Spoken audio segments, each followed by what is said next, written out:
Is my camera not working? There, on land deals, there's an automatic 7-day postpone and closing, right? I'll have to look at the You have new to do contract. unilateral, you have to get notification. Yeah, I think most of the contracts have a provisions where as long as you give the notice, you can do unilateral, one party notifies the other. Yeah, because that, Mike Master asked me if everything was looking good, and when I went out there yesterday, he said it should be good, which don't make me feel good. All right, well, you're live. Okay, so today we are going to go over contract to closing, navigating common issues and solutions. The key points we're going to talk about today is from the moment a contract is accepted until the closing day. That is the most critical time and most stressful time of any transaction. This is where deals fall apart and where great agents prove their worth. Your job during this phase shifts from a salesperson to a transaction manager and problem solver. The clients who close smoothly are the ones who refer you, review you, and come back to you. No two transactions are identical, but the problems that arise tend to follow predictable patterns, and that's what we'll cover today. Everything that we're going to discuss today is drawn from real-world situations, so take notes. If you have questions, let me know, and we'll think about how each scenario might apply to deals that you are working on soon.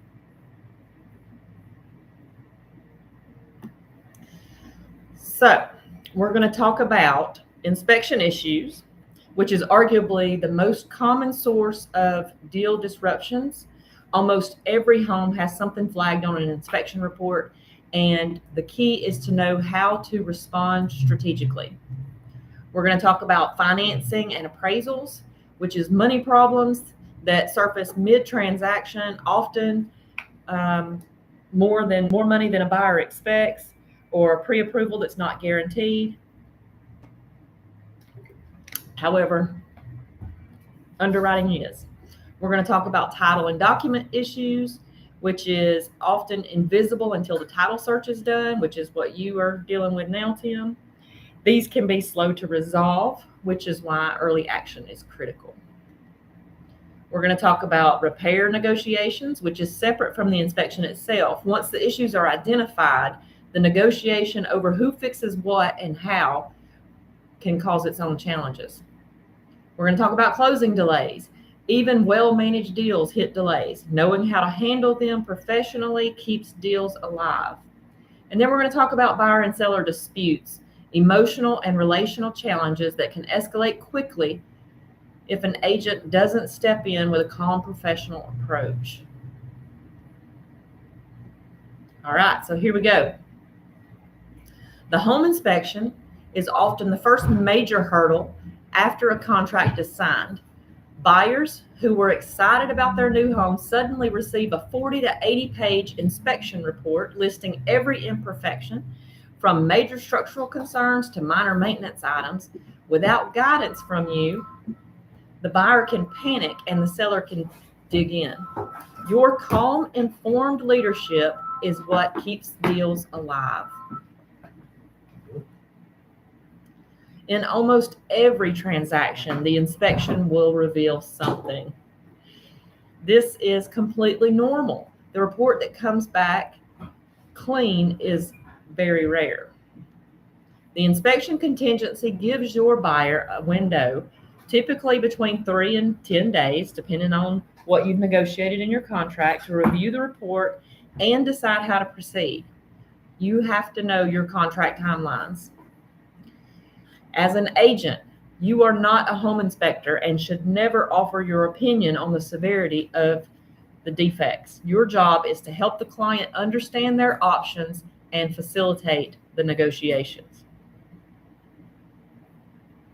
If a buyer calls you crying after reading the inspection report and says they want to back out, what's the first thing you say to them? Suck it up. Find out what is the reason they would want to back out. What are the issues? You get ready for you. Is this supposed to be, I didn't get a link. No. No, this is on YouTube itself. Oh. So if you go to our YouTube channel, you could follow, but it's going to echo back. We have a YouTube channel? We have a YouTube channel. It is at Southern Home Real Estate on YouTube. And so this is how we're going to do our meetings from now on, so that our meetings are automatically on there if somebody's not able to attend. Okay. And that way you can watch it live from home, or you can be here in person, or you can catch it on replay, whatever you need to do. So that way you're not going to miss the training, because I know everybody's busy and our main job is to sell real estate. And when we're sitting in the office, we're not doing that. So if you got appointments or whatever, that's fine. But anyway, back to the presentation. So what we want to say when that buyer calls upset, we want them to take a breath and let's look at the actual findings together before we make a decision.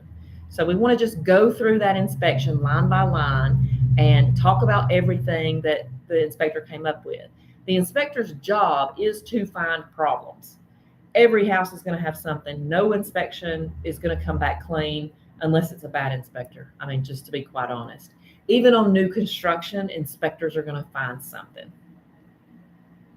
Especially when new construction, like doors not shutting good. Exactly, because we're all human. A human built that house. There's going to be imperfections. Okay, so let's talk about the inspection in depth. Major structural defects: the roof, the foundation, the heat and air. These are big ticket items that can destabilize a deal. When a roof needs a full replacement or foundation shows cracks, the stakes are high for both sides. For the buyer, remind them that these items can be negotiated. A brand new foundation isn't required to close. A credit towards future repairs often is. For the seller, major defects that were unknown are typically not their fault. Frame the conversation around getting to closing, not assigning blame. You should order 2 to 3 licensed contractors to give estimates immediately when you're representing the seller. Have real numbers. Say $12,000 for a roof is far more productive than saying it just needs a roof. You could put a dollar value on it.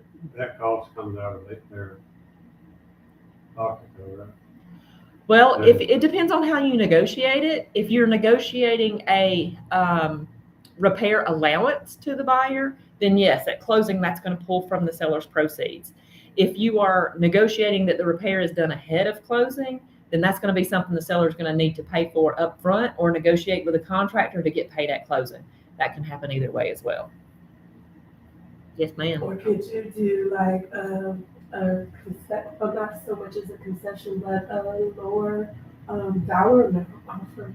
Right. Yeah. You can negotiate off of the purchase price. You can negotiate off of seller's contributions to closing.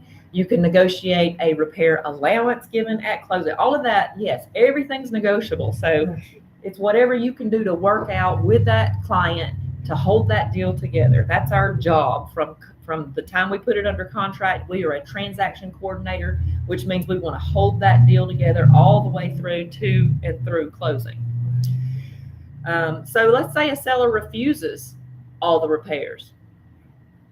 This is very common. I have one going on right now where my buyer asked for a list of things to do and the seller kind of got upset about it and said, I'm doing nothing, it's as is.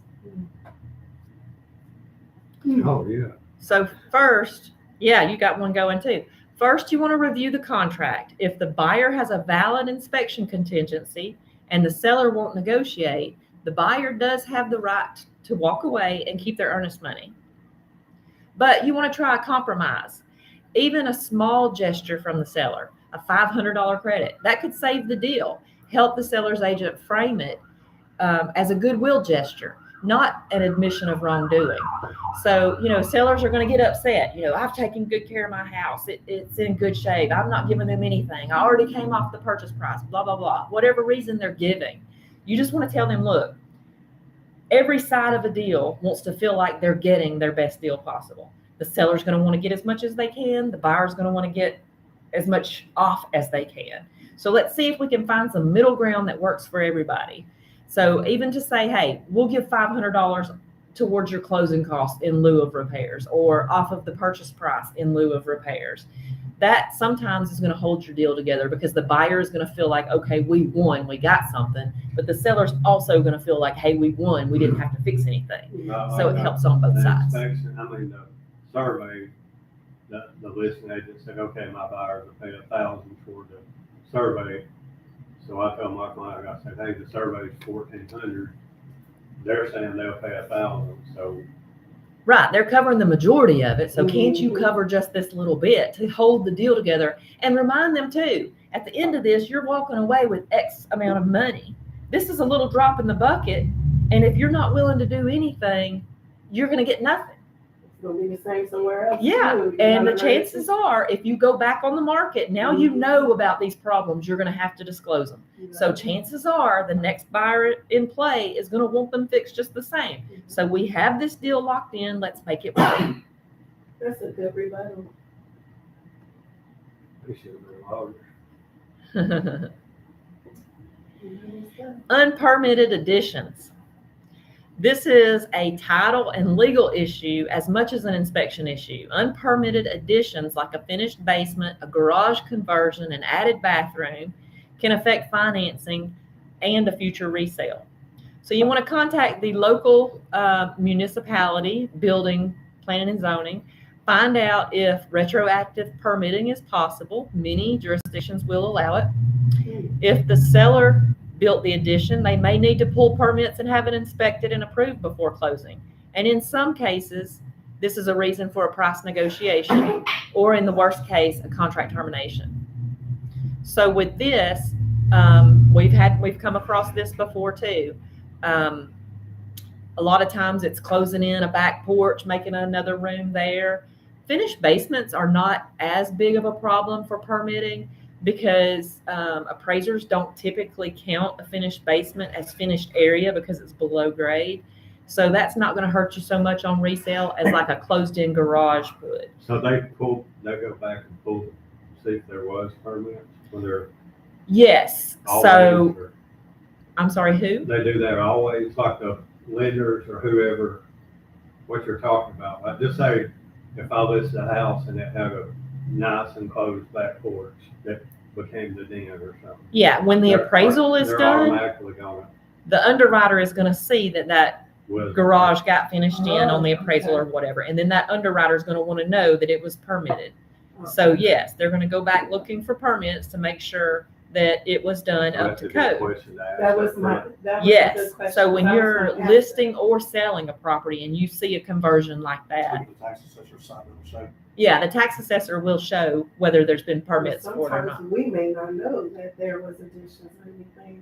Me looking at it, I don't have that kind of eye. Right, you may not, but But it's that on the appraiser- seller's disclosure that says, have you made any changes, structural or additions to the property? If they say yes on there, then, that's a red flag to you right then to say, hey, okay, was this permitted or not permitted? And let's go ahead, like at the beginning of the listing, and head this off and talk to the county and see, can we get inspections done on this? Because an FHA buyer, and I think a USDA buyer too, right? A VA, any government-backed loan has to have those additions permitted. Now, conventional is not always going to be the case. It's going to depend on what that addition is. But we do see a lot of closed-in garages where you pull up and you'll see the garage doors still even, but you get inside and they've built a room in there. So that's something that you want to Like on that have a conversation extra about. deed, where did you find that deed? Because I didn't see it on the property report. You just went to the tax report. There is that, the Georgia, what is that called? GSCCCA.org or gov. I think it's gov. GSCCCA. Dot gov org. Yep. Okay, GSCCCA.org. That's a paid website where I think it's like $5 a month or something. It's very beneficial to have. It makes So- up money if you print on a page. Yeah, so Per page. if you download something from the site or you print it from the site, then you pay like maybe $1 per page or whatever. But what I did was I went on that site. That still counts, and it doesn't blow up. I've tried screenshotting and it doesn't give you a clear image, especially you can get plats on there. You can get deeds on there. You can research if there's any kind of liens against a property on there. So it is a really good resource for agents to have. So if, on my brother's land, Eric would have found any liens or anything? Yes, an attorney does a title search looking for any liens. What they are looking at is a lot of the same as what you can pull up on GSCCCA. So I went on there, Tim, for yours, and I searched the original owners' names. And that's where I found that second piece of land. Well, I found that on the tax record. And then when I searched his name, it pulled up that separate deed. So then it also pulled every one of those quitclaim deeds that she went to the courthouse to get. All of that, everything that's filed and recorded at any courthouse in Georgia is going to filter through Awesome. to that site. So that's going to save you from having to run, go get a copy of a plat, run, go get a copy of a deed, all of that. Different counties and Mhm. stuff. That's good. This lesson was, like you said, when I took it, a very good learning experience. For your listing that you're working now, it is. You're getting a lot of good in-depth working with investors. You're doing title issues. You're doing estate problems. Yeah, you're getting a good round lesson in everything. Thank you. All right, so moving right along because there's a lot to cover here. Pest and termite damage. Many lenders, especially FHA and VA loans, require pest inspection as part of the loan approval. Know this before the inspection period ends. I try to remember when I'm writing a contract to always ask for the seller to provide a termite inspection, especially if it's FHA and VA. In Georgia, termites are very bad just because of the kind of soil we have. Or second worst. The second worst in the nation as far as termites go. So you're always going to want a termite letter. Ask the seller. If they do, then that's great. That means they're getting regular treatments already, and all they have to do is call that company and tell them, hey, I'm selling my house. I need a termite letter. And they're going to come out and look at the house. It's going to be inspected within 30 days of your contract. Send that over to the buyer. Perfect. Everybody's happy. Also, if they're already in a termite bond, if that inspector finds something, they're going to just cover taking care of it. Is that only like a 2 or 3 year old house too? Any house. A brand new house gets termite treatment when it's built. So what termites look for is wet, wood, and dark. That's where they thrive. So that's why when you go in like a crawl space or a basement, if it's got termites, you're going to see a little tunnel going up the wall made out of dirt because that termite's going to want to stay in the dark. So they're going to build a tunnel as they go up to get to that wood. And that's going to let you know that this is a termite problem. It kind of looks like how it looks like dirt dauber nests. Have you seen that? Yeah, I think we have that where I live. It's like I thought it was bees or something. Yeah, and it probably is if it's like up high and it's made out of dirt. That's probably coming out of the dirt going towards the foundation. Well, actually, it's in the wood, but If it's coming from dirt. see the termite's going to come from the ground, okay. and it's going to be a lot smaller, like maybe like a 1/4 inch wide, and you might see several little paths, several different little tunnels where it's coming up out of the dirt, and it'll. When they're just starting, maybe it hadn't made it to the wood yet. That's still evidence of a termite infestation. So it's going to still have to be treated. But if we get ahead of that up front with a listing and ask that seller, are you under a termite bond? Because certain types of loans are going to require a termite inspection. And if they say no, well, hey, let's go ahead and get a termite inspection so that we know for sure we don't have an issue. Should I go back and, the one I have, and go Rick and ask him if he's got one? The seller's property disclosure asks about termite inspections and termite bonds as well. So you can reference back to that if you have active listings now and don't know for sure if they're under a termite bond.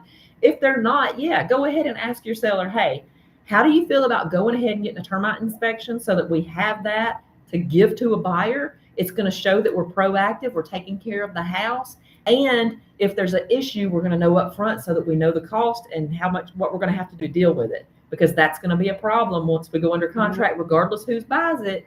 We're going to have to deal with it. An inspector might find it. The termite inspector might find it. The buyer themselves might find it. So, and if we know about it, you have to disclose it. Okay, so looking at active infestations versus prior damage. An active infestation requires treatment before closing, but a prior damage requires a structural assessment. So when I closed on Shady Grove Road in Carrollton, that was an investor property where he stripped that house down to bare bones and rebuilt it up. Unfortunately, the basement was basically a big walk-in crawl space.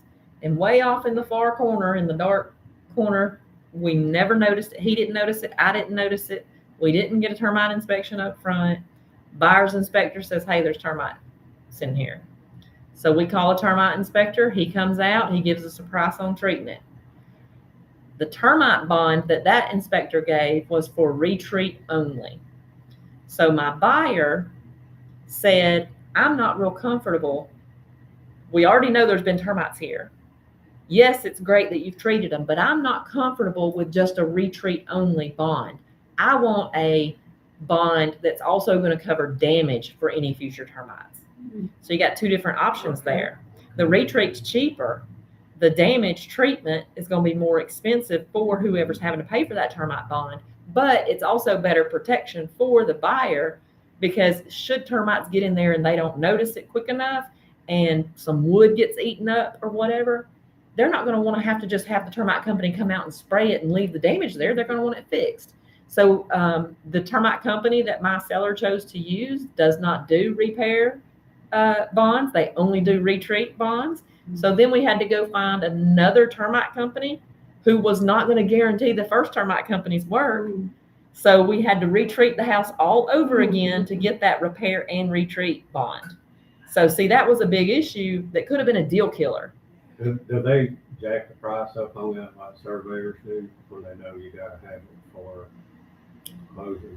Or is it I don't just a think standard so. thing? I think they would have a standard price for treatments. And I mean, if you call ahead, they're going to tell you what their price is. So it's not like they get out there and they're like, oh, you're not going to have a choice. I see you have termites. We're going to charge you $2,000 just because we know that. Reputable companies don't. Yeah. There's always So a- you're going to want to shop around, call several different companies. And just like with your preferred attorneys, your preferred lenders, you're going to end up with a preferred termite or pest treatment company that you like. You're going to know that you're going to have your go-to guy that you can call and say, hey, I need this house treated for bugs even. Some houses are going to have fleas. Some are going to have roaches. You know, they may have rats. They may have squirrels in the attic. You're going to have your go-to people the more experience you get.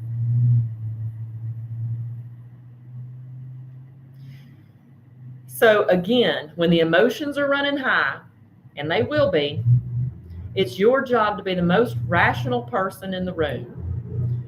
Print the contractor quotes. Open the contract. Walk everyone through the numbers. Data diffuses emotions. So you're going to want to be talking with your clients of, hey, let's just look at the facts here. I know you're upset.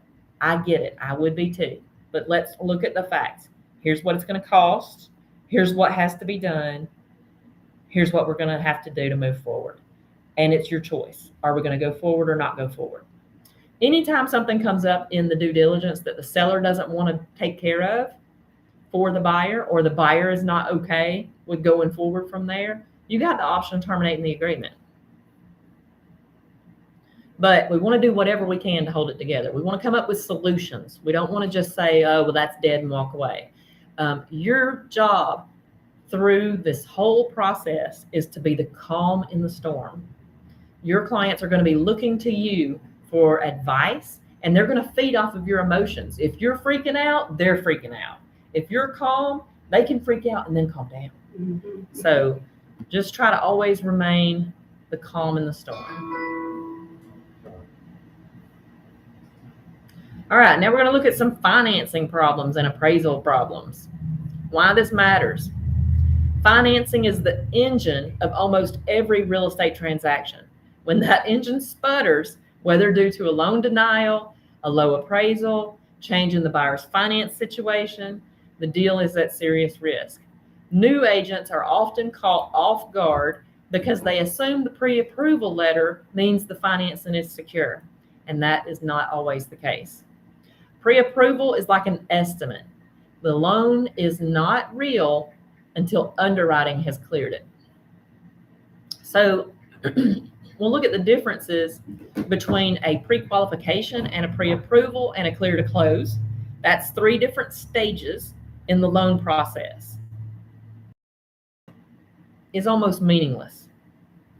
A pre-approval is stronger, but it's still not final. Clear to close means that the lender is ready to fund the deal. So that's our happy dance time when we get that clear to close. Appraisals are required by lenders to ensure that they're not lending more than the property is worth. If a home appraises below the purchase price, the loan will only be based on the appraised value, leaving a gap that the buyer must cover. Even after a pre-approval, the buyer's financial situation must remain stable throughout escrow. If they make any major purchases, any job changes, any new debt, that can all trigger a denial. So when you go under contract working with a buyer, you're going to want to tell them up front, do not do anything that will cause your credit to be pulled. Do not use your credit cards. Do not make a new purchase. Make sure your credit remains where it's at right now, and don't quit your job. We've had it happen. If a buyer quits their job, they have killed their deal. Unless they can get another job like that that's going to pay them equal or better in the same line of work that they were already approved with. So why do you think that buyers sometimes take out a new car loan or make large purchases right after their offer is accepted? Because their credit is good for this work now. They know that their credit, they can do it. Because they have the credit, they have good credit. They think the hard part with their loan is over. Well, I think they want to look at the credit once. Right. They think the lender has already pulled my credit. I'm already approved. They're not going to see what happens from here forward. Not true. Your job is to set those expectations at the very beginning.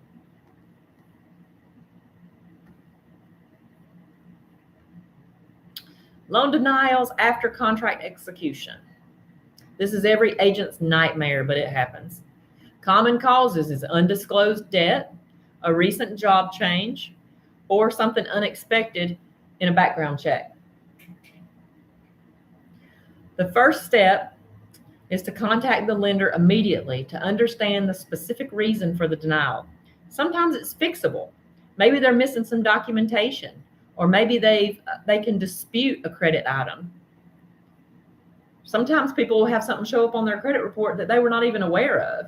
And, you may call the lender and figure out what it is. And that might be something that they paid off, but it just hasn't reported to the credit bureau or something like that. If your finance contingency is still active, then your buyer can likely exit the contract and get their earnest money back. But if that contingency has expired, it gets complicated. Help the buyer explore alternative lending options, a different type of loan maybe. Because sometimes if you do FHA instead of conventional, or you go with a different lender, or you add a cosigner, all of a sudden you're back in the game. Also with our new lender that we had the meeting with a few weeks back, there's that lease option with option to purchase. So with that, basically that company is buying the house instead of them, and they're renting it until they get their credit to a place where they can buy. You've just saved that deal if you can do something like that. Open door. It's not Open Door. It's her name is Modesty, and it's on one of our training videos. So if you go to the YouTube channel, you can find it on there where we did a meeting with her. A quick question about mortgage people. Anouk, yeah. Like if she's the assigned lender on my leads, does she reach out to me if they contact her, or she just Yes, she reaches out to you, and she's in Bold Trail as well. So she may go into your contact and put a message directly to you that says, hey, this lead wasn't the person that it said it was, Right. but I still talked to them about whether they were interested in, a mortgage or purchasing, and they're not interested at this time. Or she, could save that lead and be like, hey, this person's name is blah, blah, blah, and they do want to buy a house coincidentally, even though that's not the person that came through on the lead. There's one on there for 2.4 million on mine, but he won't answer the phone. He Yeah. can't text him. Yeah. So if it says he didn't check the box, can you call him from your telephone? Yeah, you can call them. I did already, but. Yeah, because checking those boxes is just whether they're okay with emails and text messages. You can make that phone call, and if he tells you, hey, I'm not interested or whatever, then you move on. All right. Issue number 2 is going to be a low appraisal. This is extremely common, especially in fast-moving markets where the prices rise faster than the appraised value can keep up. Let's look at a scenario. The contract price is $350,000. The appraisal came in at $330,000. The lender will only base that loan on the $330,000. That's a $20,000 price gap, and somebody's going to have to cover that gap. So you have some options. Option A, the seller can reduce the price to $330,000. Option B, the buyer can pay $20,000 for the price gap in cash. Or C, the buyer and seller can split the difference. Or you can also contest the appraisal. What that means is you're going to send other comps to the appraiser that says, hey, look at these houses. This is more like what I'm selling here instead of what you comped it to. You're going to want to look at that appraisal line by line. How did they compare what you have to other houses? So And- you can call the appraiser and say that house was a distress sale Right. or whatever. Yeah. And you can ask them, hey, can we take another look at this? You're going to want to be very respectful because appraisers get very irritated when somebody critiques their work.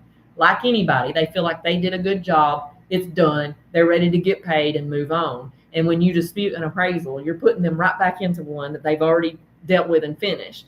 So you're going to want to be, super nice. You're going to want to be like, hey, I really appreciate this appraisal, but I was looking at comp number, blah, blah, blah. And I really feel like that's what drug us down on our price point. And if you could consider this one or that one instead, I feel like it'll be a more realistic comparison to what we have.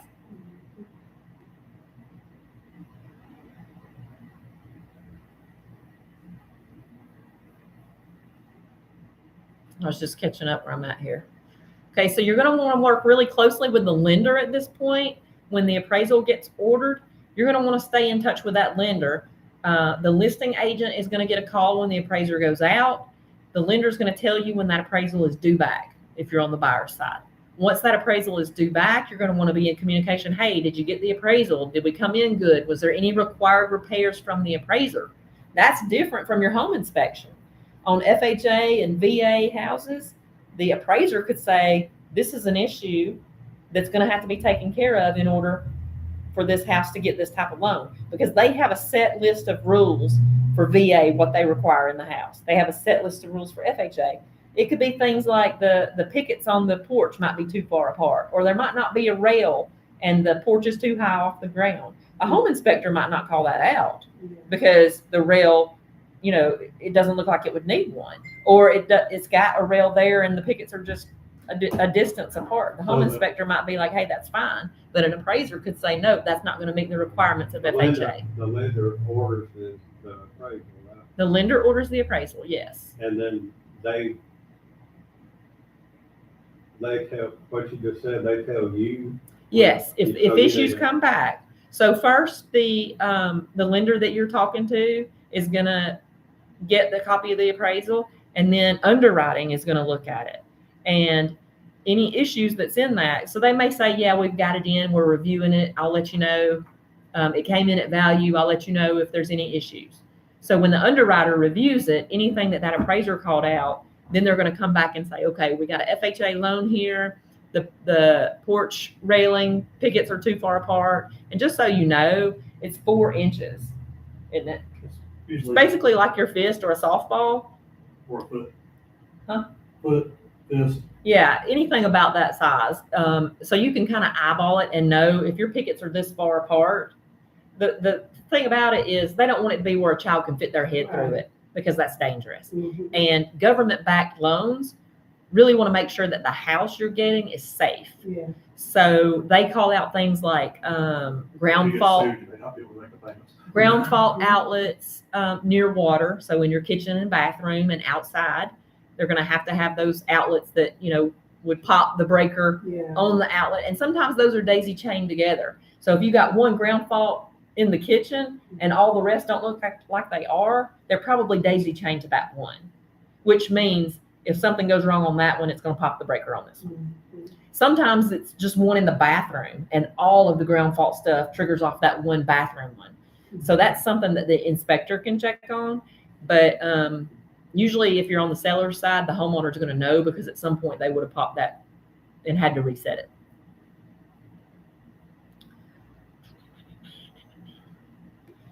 Okay, so issue number 3, the buyer loses their job or takes on new debt.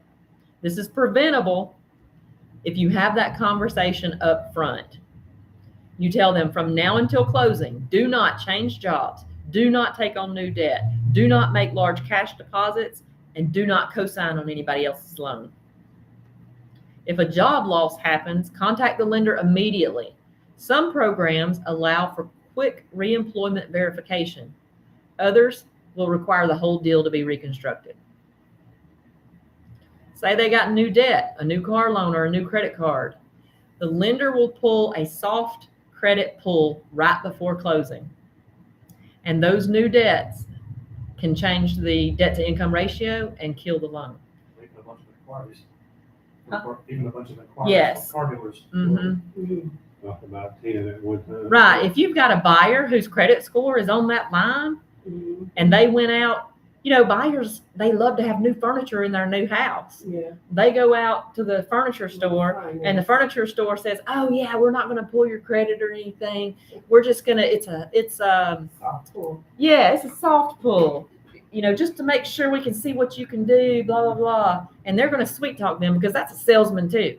They're going to want to make a deal. But make sure they understand. Do not let your credit be pulled by anybody. Don't give them your social security number. It's that easy. That way it didn't happen. Mhm. Because if they're asking for it, they're going to pull it. Mhm. Last minute document requests. Okay, so a lot of times when you go through the deal, right before closing, the underwriter is going to ask for some documents. They may want explanation letters for large deposits.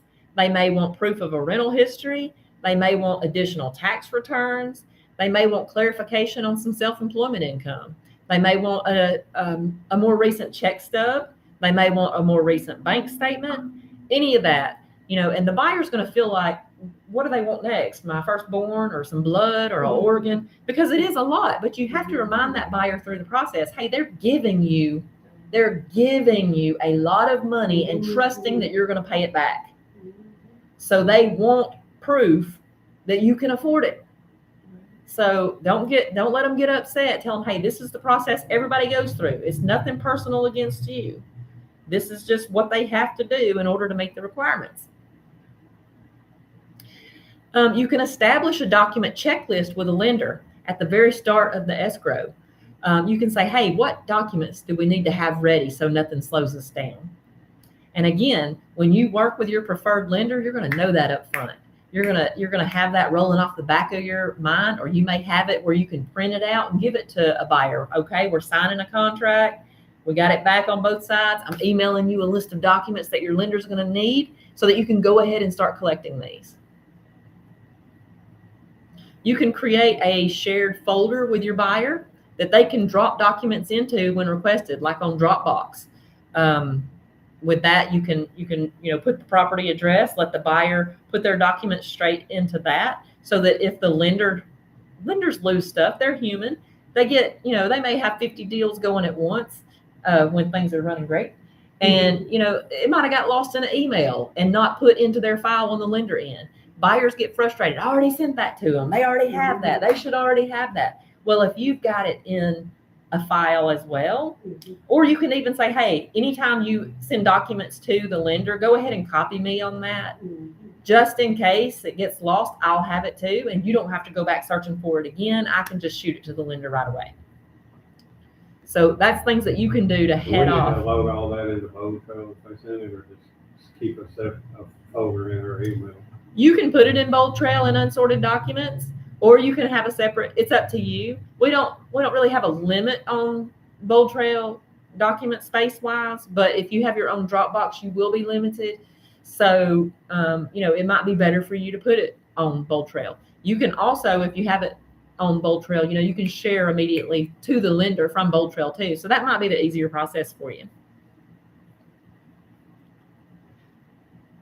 Interest rates change. This is a big one. In a rising rate environment, a buyer who qualified for 7 may not qualify at 7.5. So you want to tell your buyer, we want to lock your rate as soon as possible. And this is going to be a conversation the lender's going to have with them, but it's good for you to back that up and have it with them too. So rates change every day. And the lender is going to kind of track they're looking at rates every day. So they're kind of tracking a trend. If a lender says, hey, I'm expecting the rates to go up, you're going to want to go ahead and lock, because we want to make sure they can still buy. So for the rate lock, usually you have to have the property under contract already, and a lender can float a little bit. That's what it's called when they're waiting for a better rate. They can float a little bit. But if somebody is on the fence where it could cause them not to qualify, you better lock already where they do qualify. Because if it goes up half a point instead of down half a point, they have no deal anymore. Locks also have expiration on them. So you want to understand that and have that relative to your closing date. The lender's going to look at that too. So if you've got a contract, say the seller says, hey, I need 60 days before we close. You're not going to want to lock an interest rate, or the lender's not going to want to lock a 45-day lock for the interest rate, because you're not closing for another 15 days past that. Now, lenders can extend a lock, but it costs that buyer money. The lender may say, I'll cover the extension, because they do have some flexibility there too. But it's better to hit these problems up front so that we got a 60-day contract, we need a 60-day lock. They just make their money, don't they? They are. So even if a buyer's rate increases significantly and they no longer qualify for that same loan amount, you can go back and negotiate with the seller again. Hey, we got a finance contingency. The buyer's rate has changed to X amount, which causes them to no longer qualify. So in order for them to be able to buy this house, we need the purchase price to be X. The seller may say, hey, we've gone this far. We got a good deal. Maybe they got asking price and have some room to move. Maybe they felt like, hey, we've made jumbo bucks already. I don't know what their situation might be, but if they've got some flexibility there, you could save the deal by going back renegotiating at that point. You don't just go ahead and send a termination and say, we're out. The buyer, it doesn't approve anymore. You want to go through every possible avenue. Try a different lender. Some lenders are going to have lower score requirements than others, which, some lenders may not look at something on their credit that another lender would. So don't let them just give up. Say, hey, let's see if we can save this. I have another lender who does some alternative finance things that might be able to do it. Let's, try out some different options before you just let it go. It's always better to have a solution when you're presented with a problem. So that's what you're going to want to do. When that lender calls you and says, we've got a problem, you're going to say, okay, we need a solution. Before we go to the buyer, let's figure out what our options are and present a solution to them instead of just going to them to freak them out. That way you're remaining the calm in the storm. I know this looks bad, customer or client, but here's what we're going to do to fix it. And that's going to calm their nerves. So in saying all of that, your lender relationship is one of the most valuable assets in your business. A trusted lender will pick up their phone 24/7. They'll know which underwriter to call. They'll fight for your clients. They will interview your So interview your lenders before you refer them. They are an extension of your service. So that's like, again, you're creating a team, and it's really hard when you first get going of who to trust, who's going to be on my team, who's going to fit with my personality, who's going to be willing to jump when I need them to. And there's all kinds of lenders out I'm there. going through that right now with several. Yes. Like the one, not gonna say names, told me that they would put their sign on my listing and offer $2,500 closing costs. And like I sent them the list and I said, hey, do you still want to do that? No, which one? Yeah. So they're thinking, well, okay. Yeah, what happened to Somebody you? else. Right. Because your job is to get that house sold for as much money as possible, and any outside funds is only going to help that transaction for the seller and the buyer.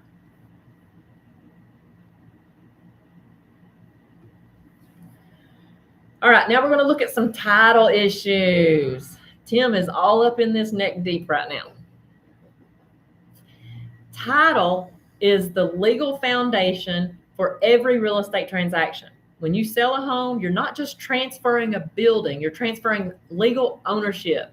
So any unresolved claims, liens, defects on that title is called a cloud on the title. And it can prevent a clean transfer.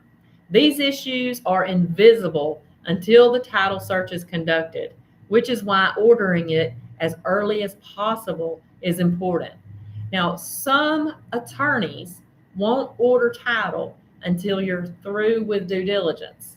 The reason for that is because they're having to pay for that title search. They've got, somebody that they hire to go out and pull those documents. We've had attorney issues before where they didn't pull title until last minute, and then there's problems. And we're like, if you had pulled title up front, we would have had so much more time to deal with this. So that's where you're going to want to vet your attorneys. Hey, are you good with pulling title up front? Or when do you pull title? If they don't pull title until the due diligence time ends, then you're going to want to try to have shorter due diligence time so that you have more contract time to figure out any issues. And you're going to have a buyer who may say, hey, I'm only off on the weekend. I know today is Sunday and that's where we're writing our contract, but I'm really going to need through next weekend for my inspection because that way we can do it on Saturday when I'm off again. Well, you may say, okay, we're going to need to push to the following Monday so that you got time to negotiate. If you're going to do your inspection on Saturday, you might not get that report back till Saturday night or Sunday or even Monday morning. So you're going to need time to negotiate whatever comes up on that. So be sure that you tell your buyer, this attorney that we're using or my preferred attorney or whatever, they won't pull title until our due diligence time is over. That means if there's any kind of title issue, we are losing time by just waiting for this 10 days to come to an end. So we would do better to only have a short inspection time. I know you want to be there for the inspection. I can be there on your behalf. My inspector does a very thorough inspection. He takes pictures. He gives a good summary, whatever you need to do, or maybe even say, hey, this is a big purchase, probably one of the biggest purchases you're going to make. So don't you think that's important enough to take a day off work and be there? That way, you can shorten that inspection time. You can get that title search started early. You can get, any issues that you need to working out. So this little note says, think of a title issue like termites. You can't see them until you look carefully. And by the time they're obvious, they're already causing damage. So you want to get on that as quickly as possible and exterminate any problems before closing day. Outstanding liens or judgments.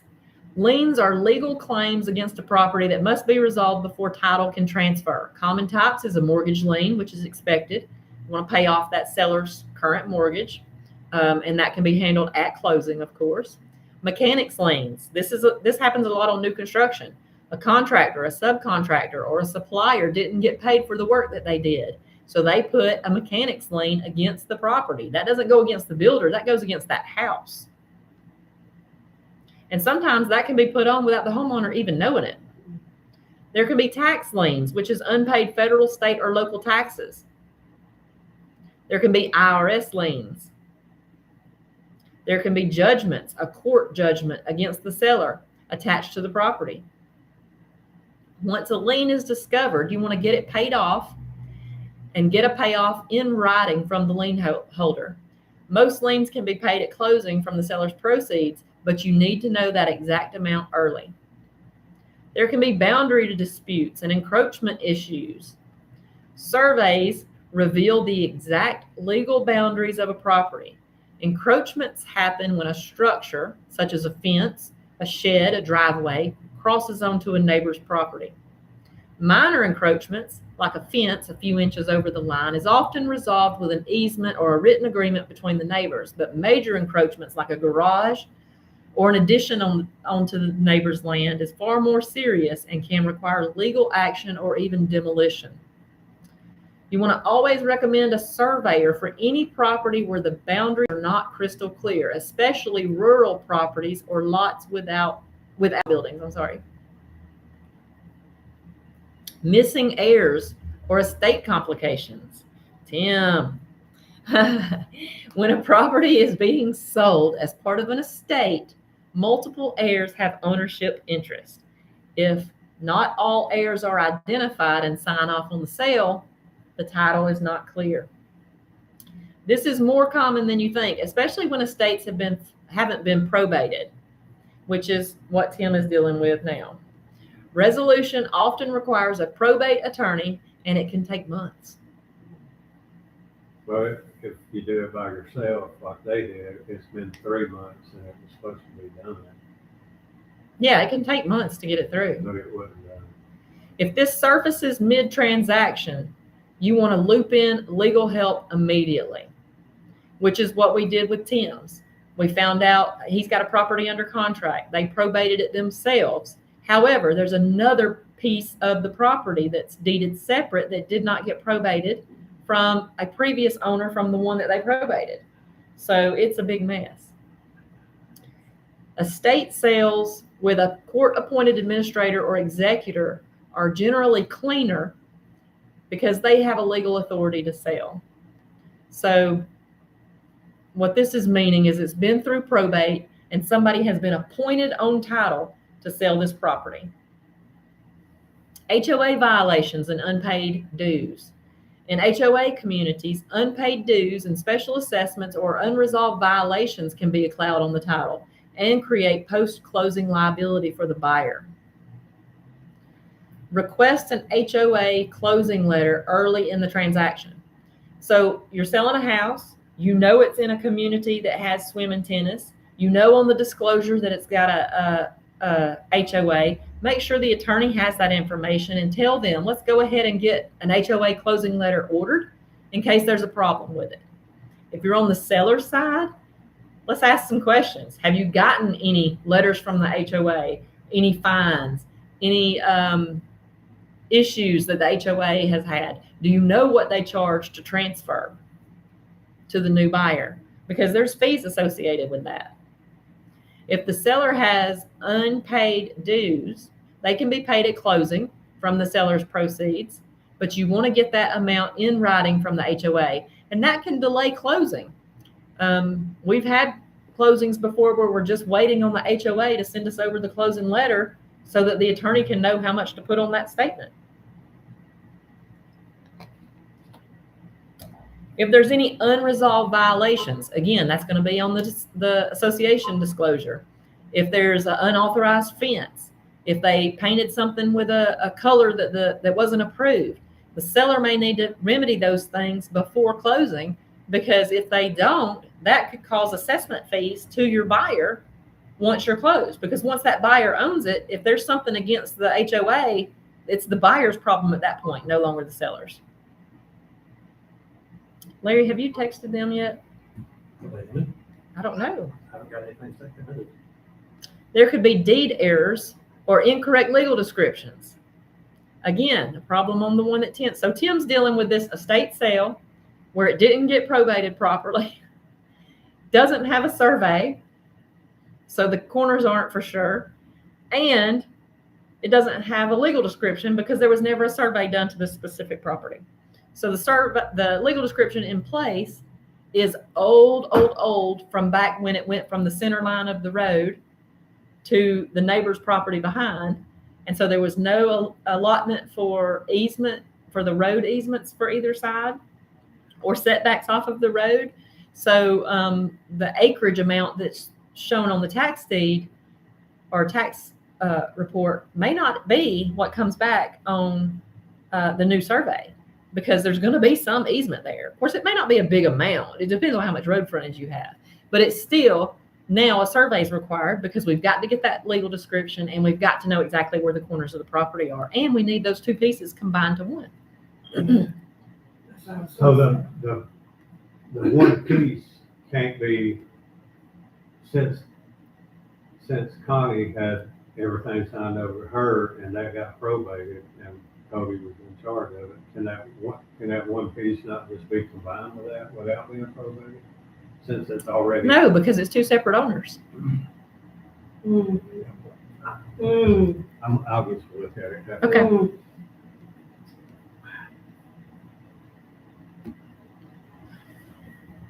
All right, repair negotiations. Repair negotiations is a distinct phase that follows the inspection. Once the inspector's report is in hand, the real work begins, determining what gets fixed, who pays for it, and how the parties come to an agreement without blowing up the deal.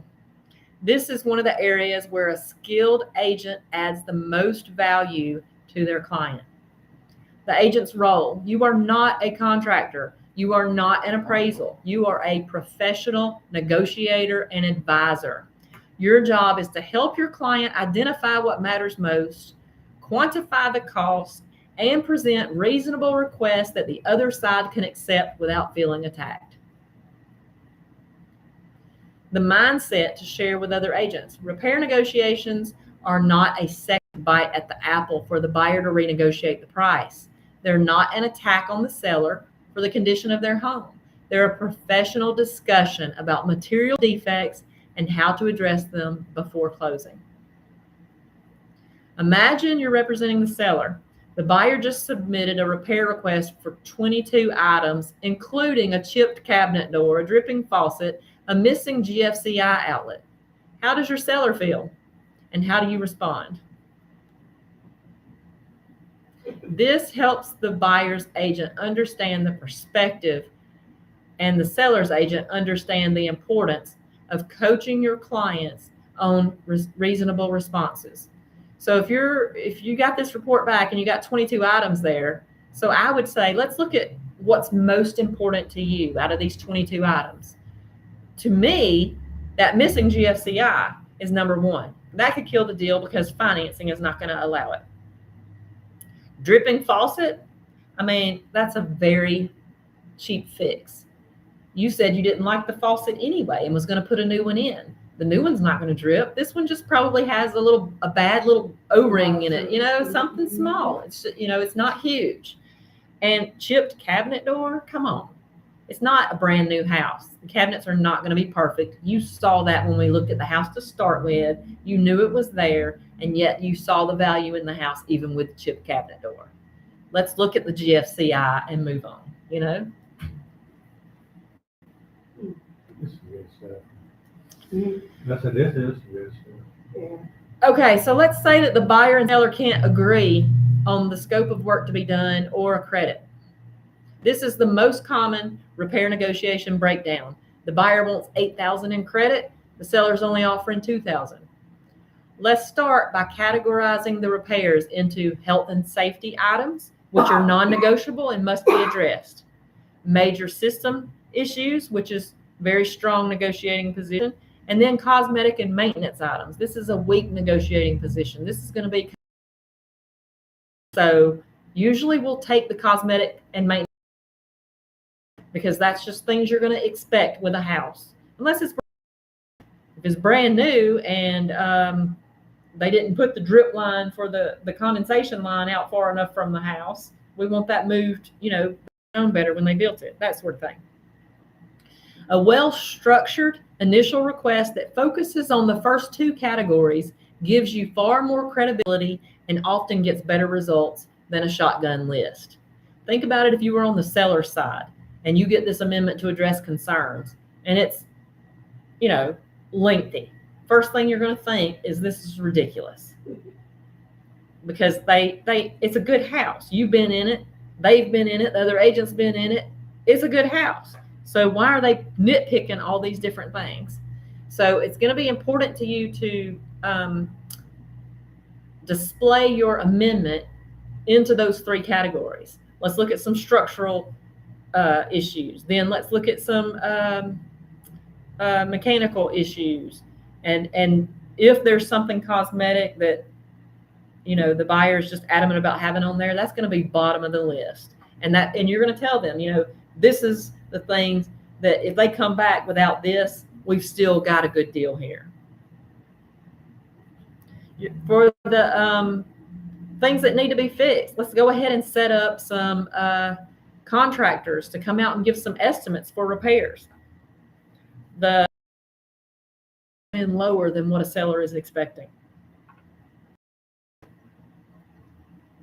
The seller may have people in their network that they know that can give them good estimates. The buyer may have some contractors that they know or somebody that can do the work that they're aware of. And they may be very different, the estimates that the seller gets from what the buyer gets. The solution to that is you're going to want to say in your amendment that we want licensed insured contractors that's acceptable to both parties, and specify that, because we don't want the seller to use somebody that, sometimes does electrical work on the side, but he's not an electrician coming in messing with the breaker panel. However, if it's switching out an outlet, that's kind of a no-brainer. And all you got to do is unplug it and plug the wires of the new one back in and pop it in. Easy peasy. So you got to kind of look at what's needed and whether or not you're going to need a licensed professional to do it. And then you're going to want both sides to be happy with what's done. So if the buyer's okay with just handyman fixing it and the seller's got a handyman who can fix it, fine, let's use just a handyman. But if the buyer wants it done by a professional and the seller doesn't want to use a professional, you got a problem there. You're going to have that in writing that it has to be a licensed insured contractor. And on the buyer's side, you may want to say, hey, I want a copy of their license and insurance deck page. That's going to let you know that they're legit. Obi had one in Alabama where she had asked, she was representing the buyer, and they had asked for a licensed insured roofer to fix a problem with the roof. The lender, I think, had somebody that they knew. No, it was the listing agent had somebody that they knew who was licensed and insured, sent them out there to make the repair. The repair ended up not fixing the problem. After closing, the roof is still leaking, or whatever the issue was, it's still a problem. Come to find out, his license had expired. So he wasn't even really a licensed roofer at the time. So can they go back on that? They could go back and sue that contractor for not being licensed when they had presented as a licensed contractor, or even the seller for that matter, because they hired. But here's where things went wrong on that. The buyer, instead of going out and looking at the repair themselves and making sure that it was done to their standards, they had Obi just look at it, who is not a roofer. She's not the buyer. She's not a inspector. She goes out and looks at it and she's like, looks okay to me. How do you know? I'm not a professional. Oh, man. And so they went ahead and closed, and then he's upset. Well, he was fine with it from just what she said. So that ended his right to go after anybody. He tried. No attorney would touch it because he said, I'm good with it. It's fine. Wow. He was crazy. I do not want to put myself in that situation. Right. You always want to make sure that you are not representing yourself as a professional in anything other. Just text her and tell her we haven't got anything. But even if our client asks us to do something of that sort, then you say, I'm not a professional, but I'll go look at it and let you know what I think. But ultimately, you need to be the one to put your eyes on it to your client. That's what you're going to say. Yeah.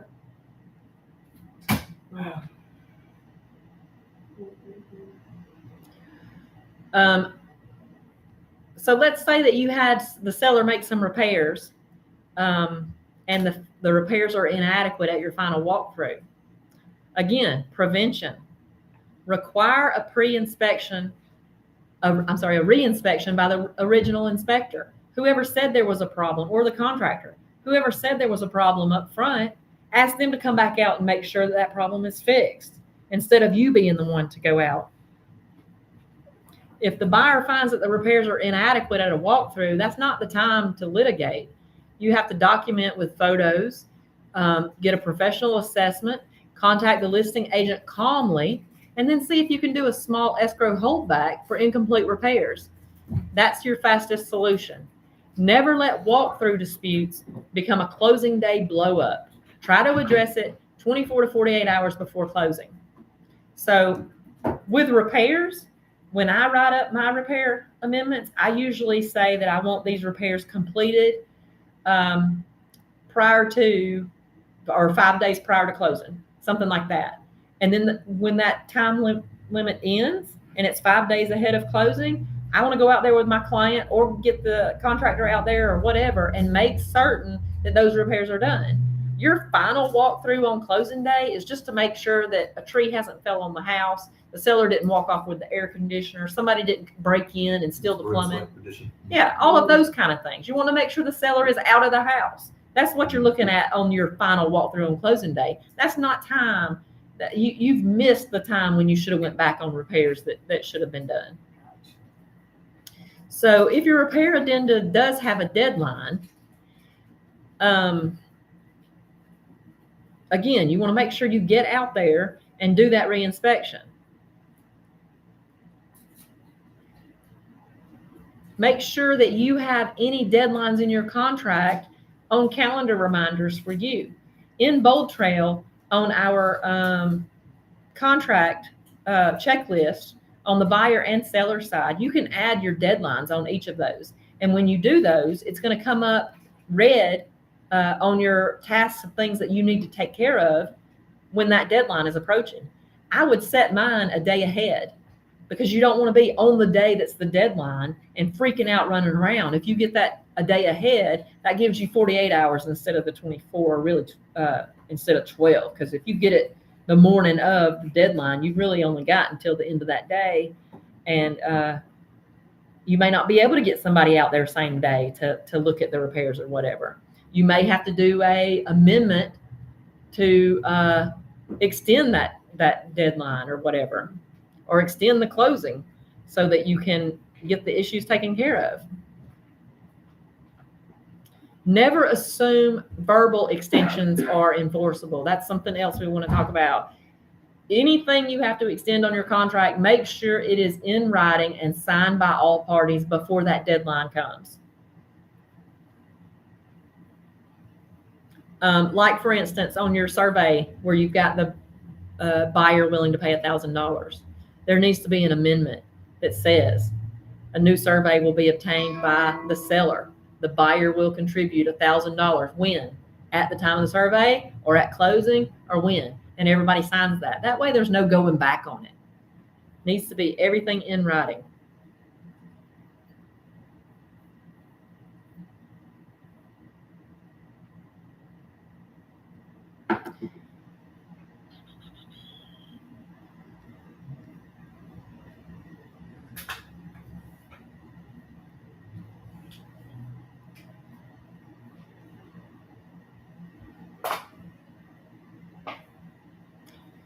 When you suggest a seller credit instead of the seller completing the repairs, you're doing everyone a favor. The seller doesn't have to manage contractors, and the buyer gets to choose their own contractors and the quality of the work. Most importantly, both sides avoid a walkthrough dispute over whether the repairs were done correctly. Credits close deals, repairs create arguments. So you can do that in two ways.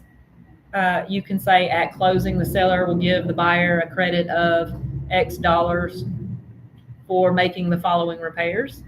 Or It can be additional closing costs. It can be off of the asking price.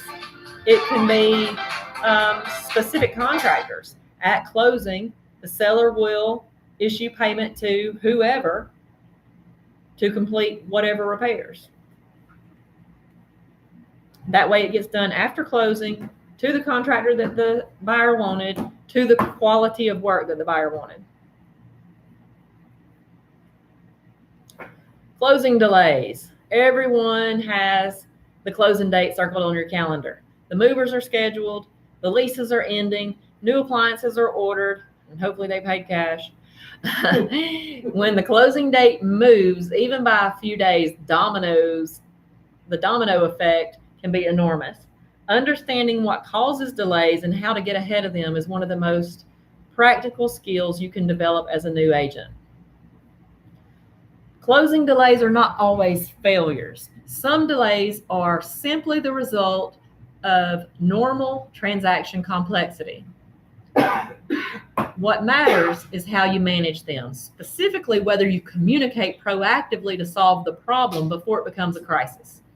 Two types of delays: controllable delays, things you can monitor and prevent, missing documents, the repair work not scheduled, title issues not followed up on. Uncontrollable delays might be a processing backlog with the lender, underwriting surprises, title issues, tangled up in the estate. You can't prevent that, but you can manage it. You want to understand the real world impact for your clients. It's going to cost them to stay in a hotel because they can't get in their house. Their storage fees for the seller may be in addition because they're not going to be able to get their money and they've already got everything, set and ready to go. There may be lease penalties. There may be rate lock expiration fees. When you understand what's at stake for your clients, you become much more vigilant. If closing day is on Friday and the lender calls Thursday afternoon to say they need a document, what do you do? Try to get the document. Call Wendy. Call Wendy. No, you're going to try to get that document. You're going to want to be proactive. You're going to want to be ahead of that. You want to be checking in with that lender every 2 to 3 days when you're getting close to closing and make sure something like that doesn't happen. But if it does, you work the phones, you, the buyer, the lender, and you don't stop until it's resolved. Or you get an extension, worst case scenario, if it's not something that can be obtained. You go with that other agent, hey, I've done everything in my power to try to get this. Here's when we expect it. We're going to have to do an extension, and I'm sorry. Now, our contracts do have that option for an 8-day unilateral, and that's the kind of situation where you would use that. That's just you giving notice to the other party that, hey, we need 8 more days because we've got a lender delay. He asked just to do an extension, so you still have that 8 days? It depends on what the issue is. If it's something that may not be able to be resolved within that 8-day time, then yes, you're going to want to do an amendment to change the closing date so that you've still got that unilateral if you need it. Now, some other agents may say, no, we're not signing an extension. This is the date we agreed on. This is when we're closing. Use your unilateral. It's built into the contract. They have to allow that additional 8 days. But once that 8 days is gone, that's it. Your deal is dead if you were not in a position to close. Check that for me. She's already on that. The Okay. agent left, waved at her. Oh, okay. Okay. What if the lender's not ready by closing date? This is the most common problem of closing delays. Underwriting can move slow, especially during high volume periods or when the buyer's file is complex. High volume periods is going to be like top selling times. That's what we're in right now. Spring and summer is the most moves. So we're going to be the busiest. Lenders are going to be the busiest. Closing attorneys are going to be the busiest. So it's more likely that they may have a stack of files to go through on their desk and yours might not be on top. So again, you're going to want to check in with the lender every 2 to 3 days, starting 2 weeks before closing. Ask specifically, is there any outstanding conditions? Are we on track for closing? If the lender needs more time, prepare a closing extension addendum immediately. Don't wait until the day before. Sellers who feel blindsided are sellers who start looking for other buyers. Communication is key. A well-written extension addendum specifies the new closing date and addresses any per diem costs and is signed by both parties. Per diem costs is saying if we can't close by this date, we're going to pay X dollars. Like on HUD properties, for instance, you get a 45-day to close. If you need to extend that out, they charge $25 a day. Their extension says that you've got to pay the $25 a day, and you've got to pay for 15 days at once. Now, if you don't need all 15 days, you can get a credit back, but for whatever's not used, but you are going to buy that block. Regular real estate contracts are not necessarily going to be that way, but if you're dealing with a bank, they may have a per diem if you miss your deadline. Again, it's important to read your contract.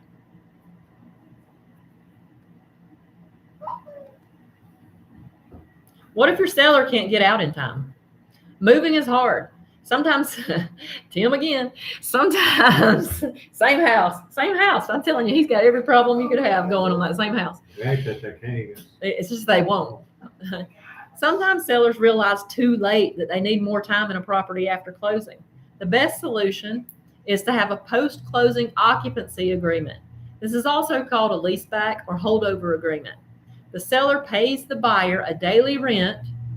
Typically, it would be the amount of the buyer's principal, interest, taxes, and insurance, or basically whatever their house payment would be divided out, to remain in the property for the agreed upon period. Usually no more than 60 days. Some loans, if you write a contract with a lease back for more than 60 days, some loans won't approve that. Like 60 days is the cap.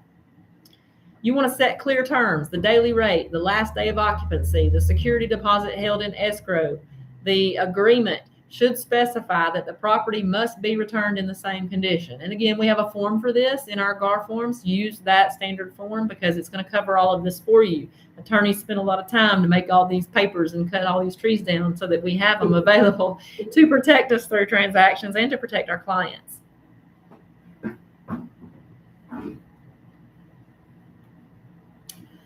What if the walkthrough reveals new damage or missing items? The final walkthrough is the buyer's opportunity that they are confirming the property is in the same condition when they sign the contract and agreed repairs are completed. Common surprises. Maybe the seller took a light fixture that was listed in the contract. Maybe a wall was damaged during move. Or maybe the yard was stripped of landscaping that was included. If the walkthrough reveals a problem, do not refuse to close. That creates legal exposure. Instead, document everything with photos and timestamp and negotiate a closing day credit or escrow holdback and sign an agreement of how the issues will be remedied. If the issue is severe, like significant structural damage from a move out, for example, consult your broker and possibly an attorney before proceeding. So again, we want the property to close because everybody's in limbo at that point. And usually that's done like right before headed to the closing table that you've done that very final walkthrough. So you're documenting those things. You're going to communicate with the other agent. And that's better to do before you get to the table and everybody's pissed off. Call that agent. Say, hey, we just did our walkthrough. The chandelier that was in the foyer was not mentioned that it would be removed, and it is gone. So how are we going to remedy it? The other agent then is going to get with her client. Hey, are you going to have that chandelier put back, or are you wanting to offer them some money for a new light fixture? And then you're going to negotiate back and forth on how that's going to be remedied. That happened with some mom's house. Yeah. Mm-hmm. Yeah, she broke the globe moving out on an antique light fixture, and then she replaced it with one from Home Depot and brought to closing the broken one in case my mom wanted it. Of course, they were going to do so many changes on the property that it wasn't a huge big deal to do anything after closing about it, but it was a little nerve scrub, like ticked her off a little bit.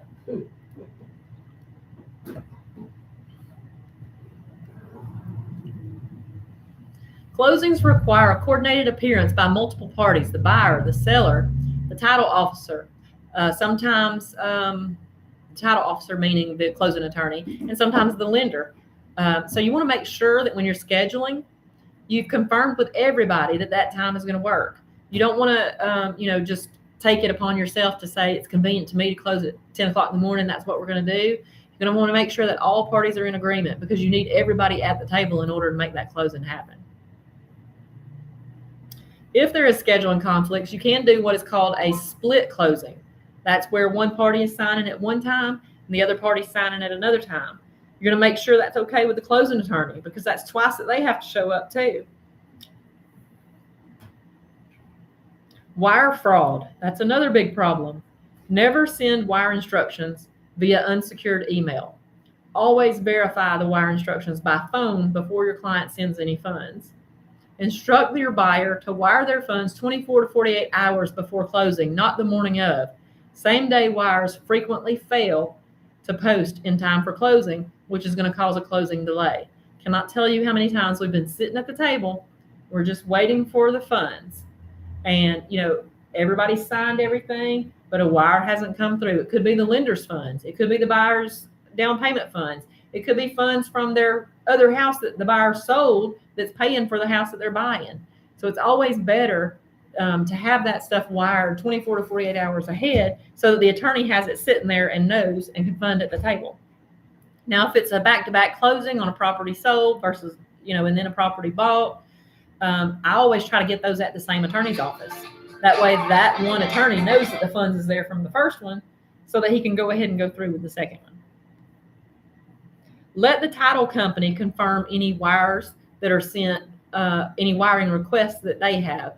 Don't confirm for them because you don't want to be caught in some kind of legal issue where maybe some fraudster came in and sent an email that says, hey, I sent you the wrong wiring instructions. This is the correct ones. That email may look like it came from you, but it may not be true. Let your buyer call the attorney's office and confirm the wiring instructions before they send their money. Wire fraud is really big now. Buyer and seller disputes. Real estate transactions involve one of the largest financial decisions that most people will ever make. They are deeply emotional. Buyers are choosing a home and sellers are leaving one. When stress peaks, communication breaks down and disputes arise. The agent who handles these moments with calm professionalism is the agent who earns lifetime clients and referrals. Your role: you are not a judge, you are not a therapist, you are not a lawyer, you are a professional facilitator whose job is to help two parties reach an agreement that close the transaction legally to the satisfaction of both sides. Now, I do say all the time that I wear many hats. You will, through your real estate career, feel like you are a counselor. You will feel like you got to make decisions for them. People get scared and they do look to you on what to do. And you can advise them, but tell them, ultimately, this decision is yours, not mine. But here's what I would do. You can do that. What not to do. Don't take sides publicly or emotionally, even if your client is clearly right. Inflaming the other side makes resolution harder. So don't be a witch about it. You gotta work together. You're all on the same team. You and that other agent, the buyer and the seller. Our goal is to get to the closing table all together. I'm not working against you. You're not working against me. We're on the same team. Let's figure out a solution.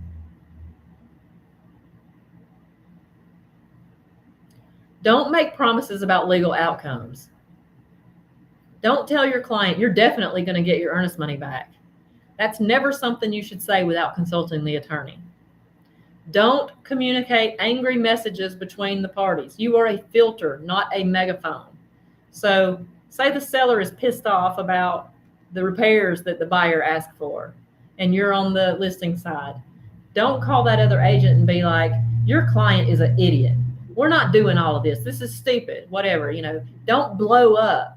Call them with, hey, we're on the same team. Our goal is to get to closing. What's most important to your buyer so I can take that back to my seller because they're not ready to do all these things. So you're going to want to be calm. Slow things down. Most disputes feel more urgent than they are. So, your seller may say, forget it. I'm not doing any of that because, they're ridiculous. Okay, let's take a little bit of time to calm down and see, and then come back to this, because I understand you're mad. You just saw this big, huge list. Let's breathe a minute and then look at it again. I'm going to call you back in 30 minutes or whatever. During that time, call that other agent. Hey, what on this list is most important to your client? That way you kind of get some understanding on where they're at, that you can go back to your seller and say, okay, I talked to the other agent. I know this is a big, long list. The most important things to them is this, this, and this. So if we keep those for sure, is there anything else that you're willing to do outside of these few that's most important to them? Just to show that you're trying to work with them.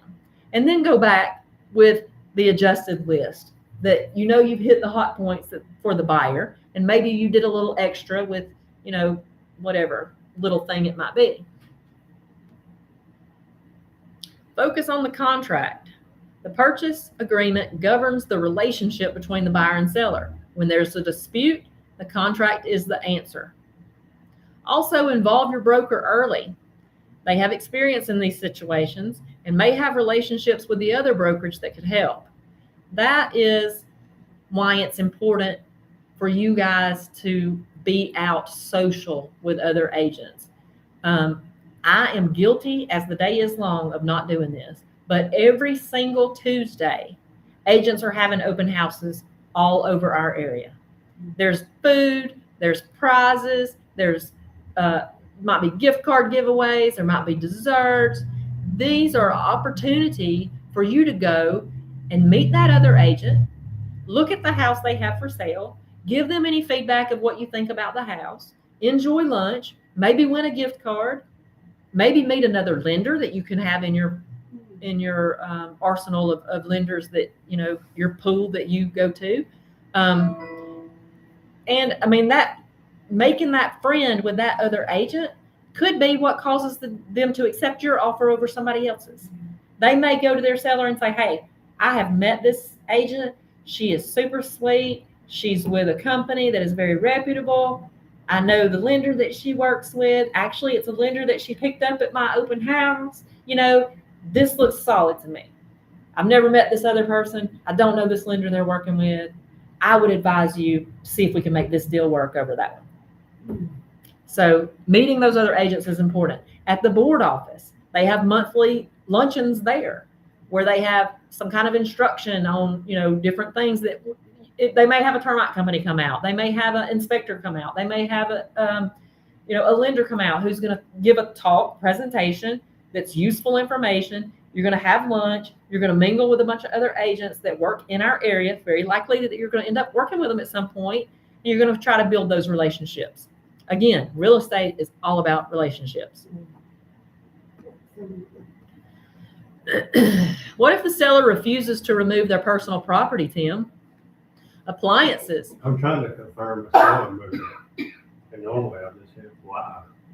No, I'm just teasing you because your seller, the people didn't want to move their stuff out. The people didn't want to move their stuff out at your house over there. Oh, yeah. Or at the one in Carrollton.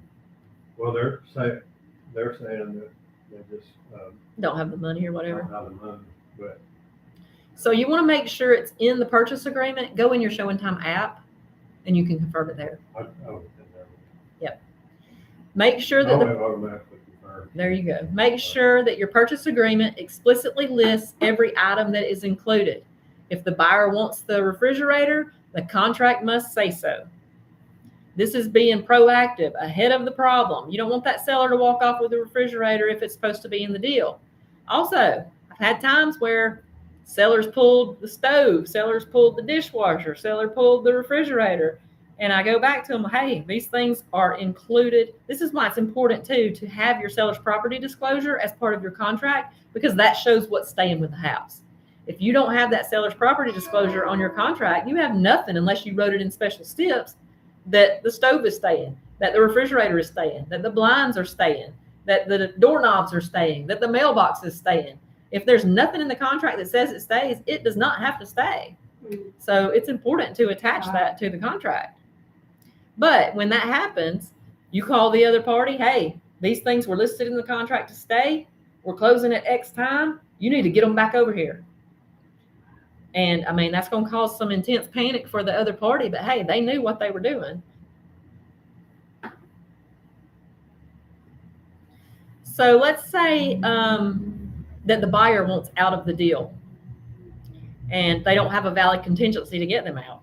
Once all contingencies are released, the buyer is contractually obligated to close. Cold feet cold feet is not a contract contingency. If the buyer wants out after all contingencies are waived, they risk forfeiting their earnest money, which can be a significant sum.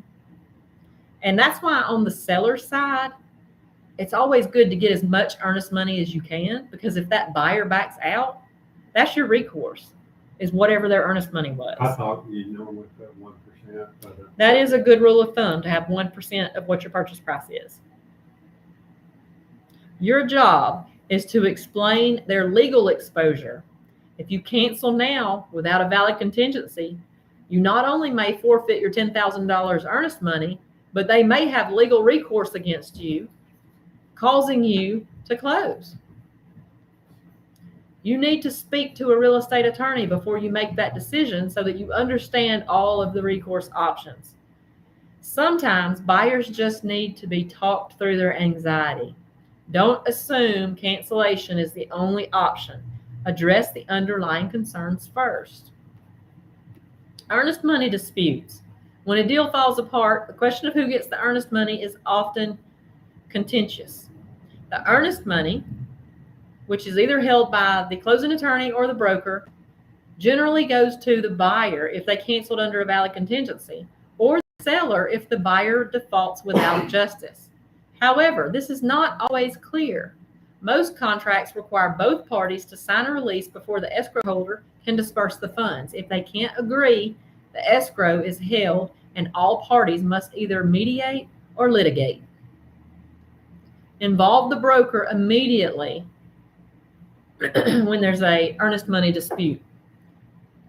You need to document every communication, and we will never release earnest money without written authorization. What if you have an unresponsive party? This also happens more than you would think. And it can be a deal killer if the deadlines pass without responses. If you have a client that goes, contact them by every means possible. Text, email, even certified mail if necessary, and document every attempt with timestamps. If the other party or their agent goes silent, send written notice via email, which creates a timestamp of the record. Remind them that deadlines are approaching. Loop in your broker immediately. And know your contract timelines. Many contracts have automatic deadline provisions. If the party doesn't respond by a certain date, a contingency may automatically expire and the default may be triggered. And that could be like proof of funds. Say you have 5 days to show proof of funds. If that buyer disappears and you can't get them on the phone and they don't show proof of funds by day 5, that seller has the right to cancel the contract at that point because they missed that contingency.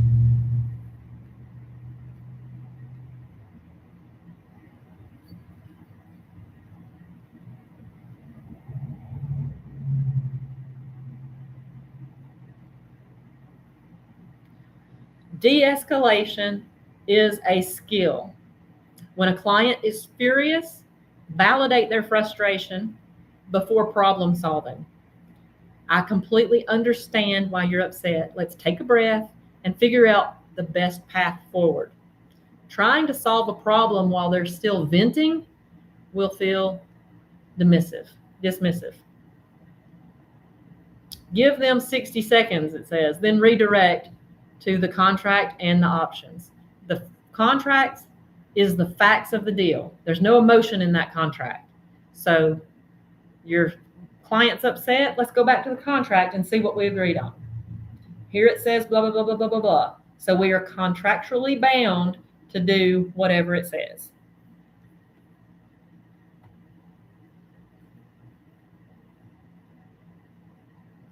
Okay, 4 principles in your toolkit. Document everything. This is the single most important habit that a new agent can develop. Documentation protects your clients, protects you, and creates clear records if anything goes wrong. What to document? Every verbal conversation should be followed up by an email confirmation, just confirming our call. Seller agreed to replace the HVAC unit by June 15th. Every negotiation point, every extension, every agreed credit. Use addendas. They exist for a reason. A handshake on repairs or possession date does not become enforceable. You need an assigned addendum. Email is your best friend. It is having trouble talking. It is time-stamped, searchable, hard to dispute. Text messages are also useful, but should be saved, screenshot, or export them at key moments. Real world consequences. I was in a transaction where the seller verbally agreed to leave the riding mower. The buyer shows up after closing, the mower is gone. Because no one wrote it down, there's nothing to enforce. One addendum would have prevented an ugly dispute. Principle number 2, calendar every deadline. Real estate contracts are filled with deadlines. Missing one has serious consequences, from losing a contingency to forfeiting earnest money to triggering a default. Set your calendar system on day 1 for every transaction. List every date from the contract inspection deadline, financing contingencies, repair completion dates, and closing dates. Set reminder alerts for each deadline. Set a reminder 48 hours in advance. This gives you time to act if something is behind schedule. A transaction management system. Many brokerages provide one. This is our back office. This is where you're going to go in, where I was saying before. You can put your deadline dates into your checklist so that you're going to see that when you open your transaction or you open back office, it's going to give you those red line items. This is what's behind, or this is what's coming up. This is what needs to be taken care of. So that before you get sidetracked doing 100 other things in the day, you make sure that you're on top of the things that your time is limited on.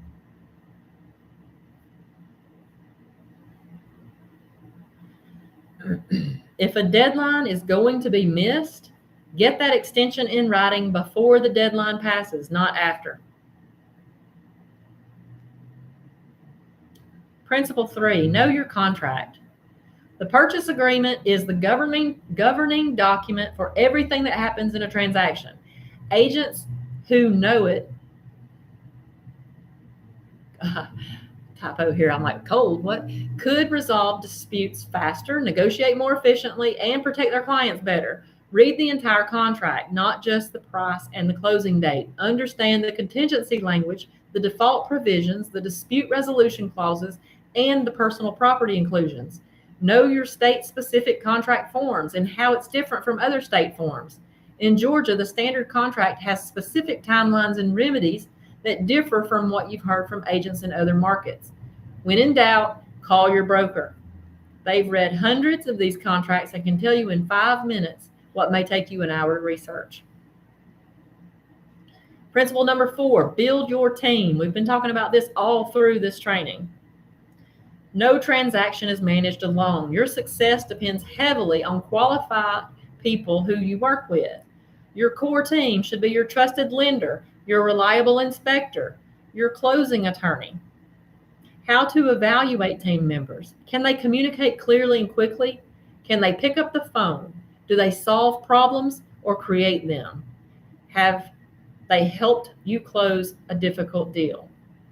I had a lender one time that every time something would come up, she would call me in a panic frenzy.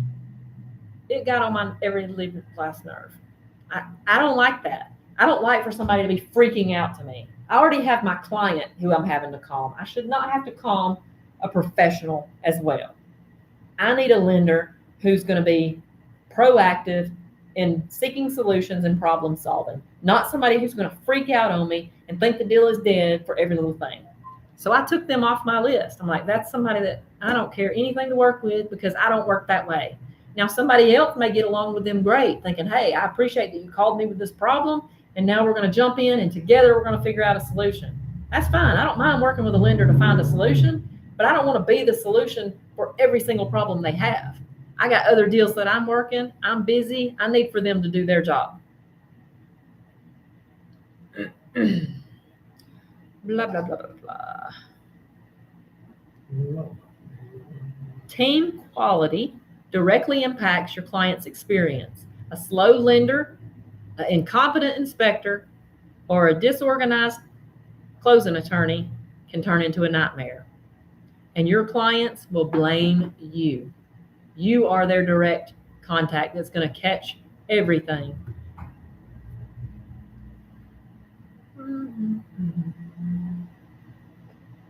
All right, so looking at key timelines, days 1 through 3, we want to make sure that the title search is ordered and escrow is open. What that means is you sent that contract over to the closing attorney and you're expecting them to do their job. This is an attorney that you're already familiar with. You know how quick they're going to request the title search. You know that they're on their game for reaching out to HOAs. This is why a lot of times in a contract, you may send it over and the listing agent may say, I want to close with X attorney instead of that one, because they know that that attorney is going to be on their game. Or it could even be an attorney that their office has some kind of agreement with where they close in their office, or that they already can cut them a check. There's all kinds of different reasons. So you want to fill that out. Go back to them. Hey, why? What's your reason for wanting to use that attorney over this attorney? And if they say, well, this is my preferred attorney, I've worked with him a lot, blah, blah, blah. This is my preferred attorney. And this is who I feel like is going to protect my client the best. So this is who we want to close with. But at the end of the day, you don't want to lose the deal over which attorney is doing the transaction, because ultimately they're all working for the lender or the buyer if it's a cash deal. So, I mean, you want to press to use the lender that you're comfortable with, but you don't want to push it so far that it, prevents you from getting the contract. So just how helpful your information is when I explain that to this buyer, Mm-hmm. because what you're talking about, he's, asking me questions about now today when I talk to him about the next one. Right. Okay, days 3 through 10, we got an inspection period. We got repairs to negotiate. You want to schedule that inspection immediately. Good inspectors book fast. Aim for day 3 or 4, which is, the first or second day into your inspection period. You don't want to have your inspection the last day of your inspection time, because you're not giving yourself negotiation time. And there's going to be issues that come up. You're going to need time to work through them. And you're not going to want to be in panic mode or put the seller in panic mode because we're at the end of that contingency.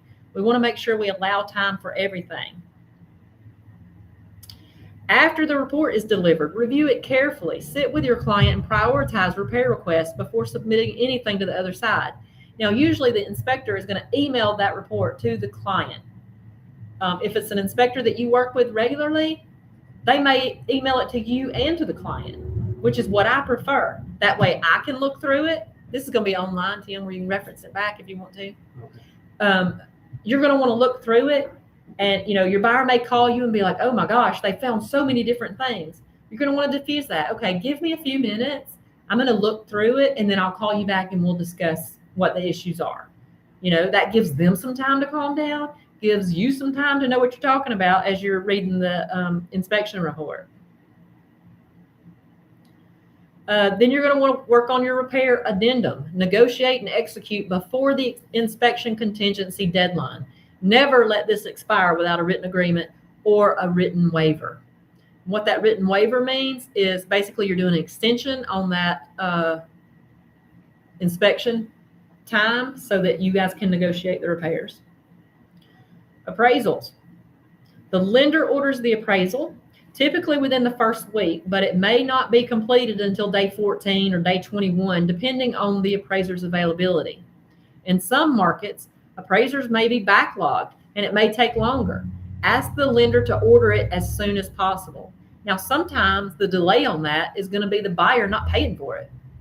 That appraiser expects to get paid whether the deal closes or not. So typically that's charged up front.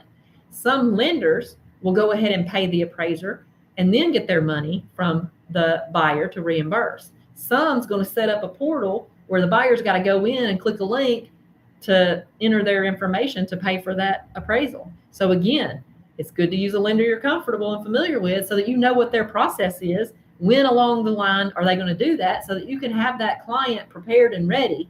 We're going to got the signed contract back. Our next step is this. Have that money ready. Loan underwriting and approvals. That's usually day 21 through 30. This is where the lender team reviews every document, every income source, every asset, every piece of the buyer's financial profile. Respond to the underwriter's requests immediately, and make sure your client understands that too. Because when the underwriter has requested something from the buyer, their file is basically sitting still until that underwriter gets what they've asked for. So if a buyer is not responsive, they're delaying themselves. Ask the lender questions. What's the status of the appraisal? Is there any outstanding conditions? Are we still on track? And then there's the holy grail, the clear to close. That's often referred to as the CTC. If you get an email that says, hey, we got the CTC, you know what they're talking about. It's a clear to close. This is the lender's confirmation that the loan is approved and ready to fund. This is typically done at least 3 days before closing. Now, you've had issues sometimes where you're right down to the wire. It happens. But ideally, we want to have that clear to close at least 3 days ahead. Once you have that, you're going to want to tell your client, if you're on the seller side, let's go ahead and get the utilities scheduled to go off. Let's go ahead and get your moving truck ready, depending on what possession is. On the buyer side, we want to make sure you've got your homeowner's insurance set up. Our closing day is X. That's the day they need to have the policy go active. You want the utilities all turned on. You want your moving truck ready to go. Final walkthrough and clear to close. Confirm the closing date and time with the closing attorney and both clients, ideally 72 hours in advance. Confirm the wiring instructions has been sent to the buyer. Verify them by phone, because wire fraud again. Schedule your final walkthrough. 24 hours ahead of closing or 48 hours ahead of closing is ideal. It says not the morning of, but I do typically do a morning of, because things can happen, especially if there's a storm or if it's in a neighborhood where, it might be a little sketchy. You want to make sure nobody's broke in. Make sure that the air is still working. Candy had a house. It was actually her own personal house. At closing, lightning hit the air conditioner, and it became a big deal. Who's responsible for that at closing? Is it the buyer because they just bought the house, or is it the seller because they were just, they still own the house until the deal was done? You can't determine exactly at what instance that lightning hit. So they ended up working out a deal where they, split that expense. You want to review the closing disclosure with your buyer ahead of closing. You don't want to be sitting at the closing table where nerves are all high and your buyer trying to figure out and understand what they're looking at. That's just a jumbled sheet of numbers at that point. So you want to take some time ahead of closing and go over the numbers so that they understand what they're looking at. Because when you're stressed out, it's hard to make sense of it. Closing day, you want to arrive early and bring copies of everything. I typically take one of our Southern Home folders in there, and I print out copies of everything that has anything to do with that transaction. Copy of the earnest money, their pre-approval letter, their contract, all addendas, copy of the termite inspection. If they're getting a home warranty, their home warranty papers. I put a little card in there. Welcome to your new home. Really appreciate you working with me. I have a letter that I put in there. Congratulations on your new home. A few things to remember. Make sure that you have forwarded your mail. Make sure that your homeowner's insurance is in place. Make sure that you got all your utilities activated. You would be surprised how many people sit at the closing table and did not think to turn on utilities or to activate homeowner's insurance on cash deals. You just don't think about it. You want to be calm and positive, a positive presence in the room on closing day. This is an exciting day for your clients. You want to keep the mood happy and light. After funding, make sure your MLS is updated. Call your clients. Ask them how they got, how it was moving in. Did they get everything settled? Then ask them for a referral. Tell them, hey, let people know if you were happy with my service, because my business runs mostly on referrals, and I would appreciate anybody that you come in contact with. If you know of anybody looking to buy or sell, send them my way.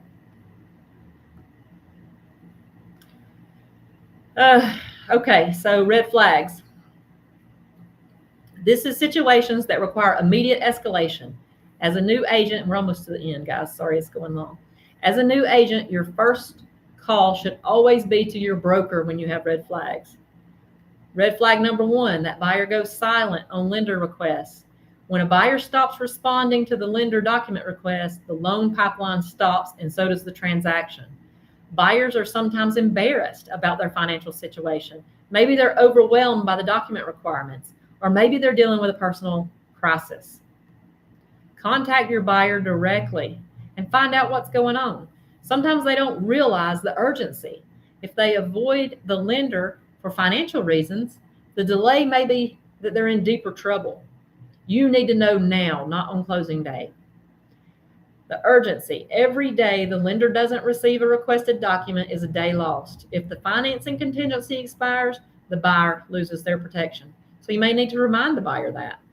Red flag number 2, the seller is behind on mortgage payments. A seller with multiple mortgages or delinquent mortgages may be facing foreclosure, which could affect their ability to deliver clear title. Some signs. The seller may be resistant to provide payoff information, or take longer to respond to any communication, or is uncooperative in the transaction. What do? You got to work closely with the closing attorney to pull complete lien and mortgage information. If the notice of default has been filed, the seller may be in pre-foreclosure. Short sales.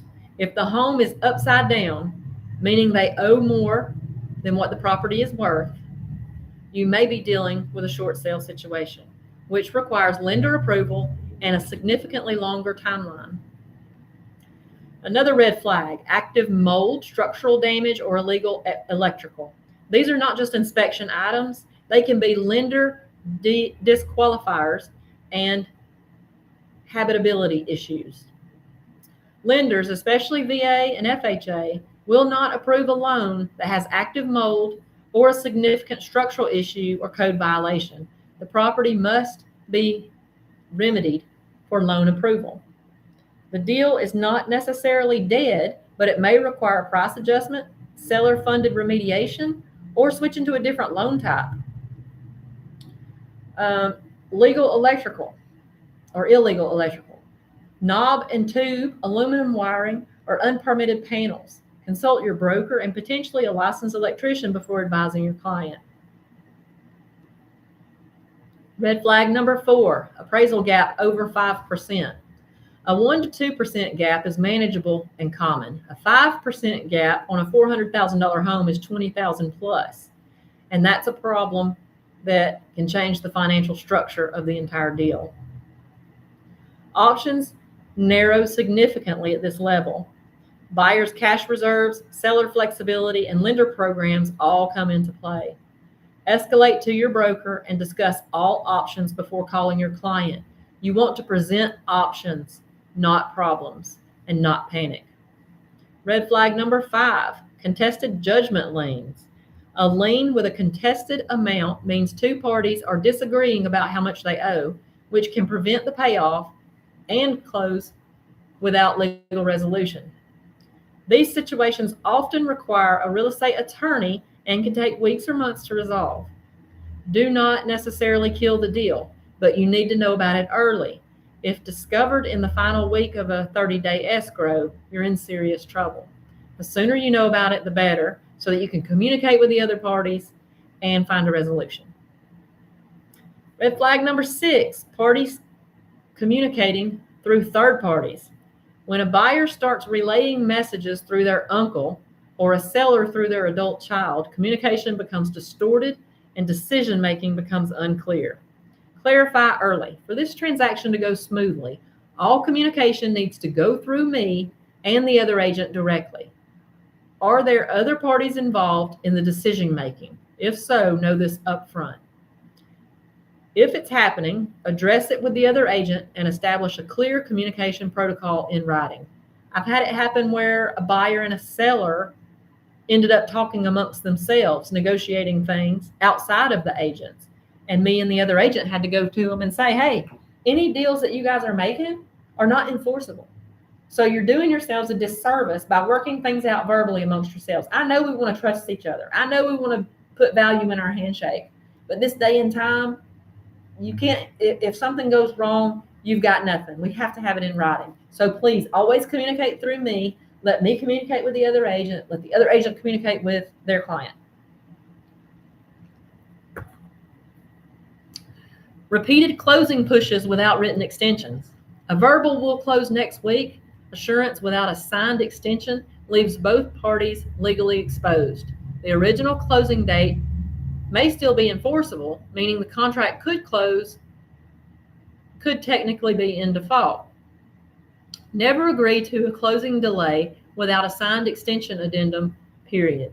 If the other side is resistant to sign an extension, find out why immediately. There may be a bigger problem beneath the surface. So this could work in both ways. The buyer may have the lender saying, hey, we're ready early. We can close next week. You're going to want to do an amendment to the closing date and move that date up, just the same as if the lender says a week before closing, hey, we're not going to make that date because I'm still waiting for underwriting and this, and this. You need that written agreement. Regardless which way it's going, you need to do that amendment to the closing date. Red flag number 8, large unexplained deposits during underwriting. Underwriters, I'm struggling. Flag large deposits because they need to verify all funds used in a transaction that they're coming from legitimate documented sources. This prevents money laundering. The Hispanic community a lot of times keeps cash on hand. It's called mattress money. You know, they stick it under their mattress. That's where that term came from. And then when it's time to go to close, because they don't trust our banks, when it's time to go to close, then they'll put the money in the bank. Well, that's going to be a big red flag for the lender. They're going to want to document where all that money came from. So they may need a letter of explanation that says, hey, I sold a truck and that's where I got this money that I made this big deposit. Or I borrowed from my mom and here's her gift letter saying that, you know, she's giving me this money. Everything has to be documented.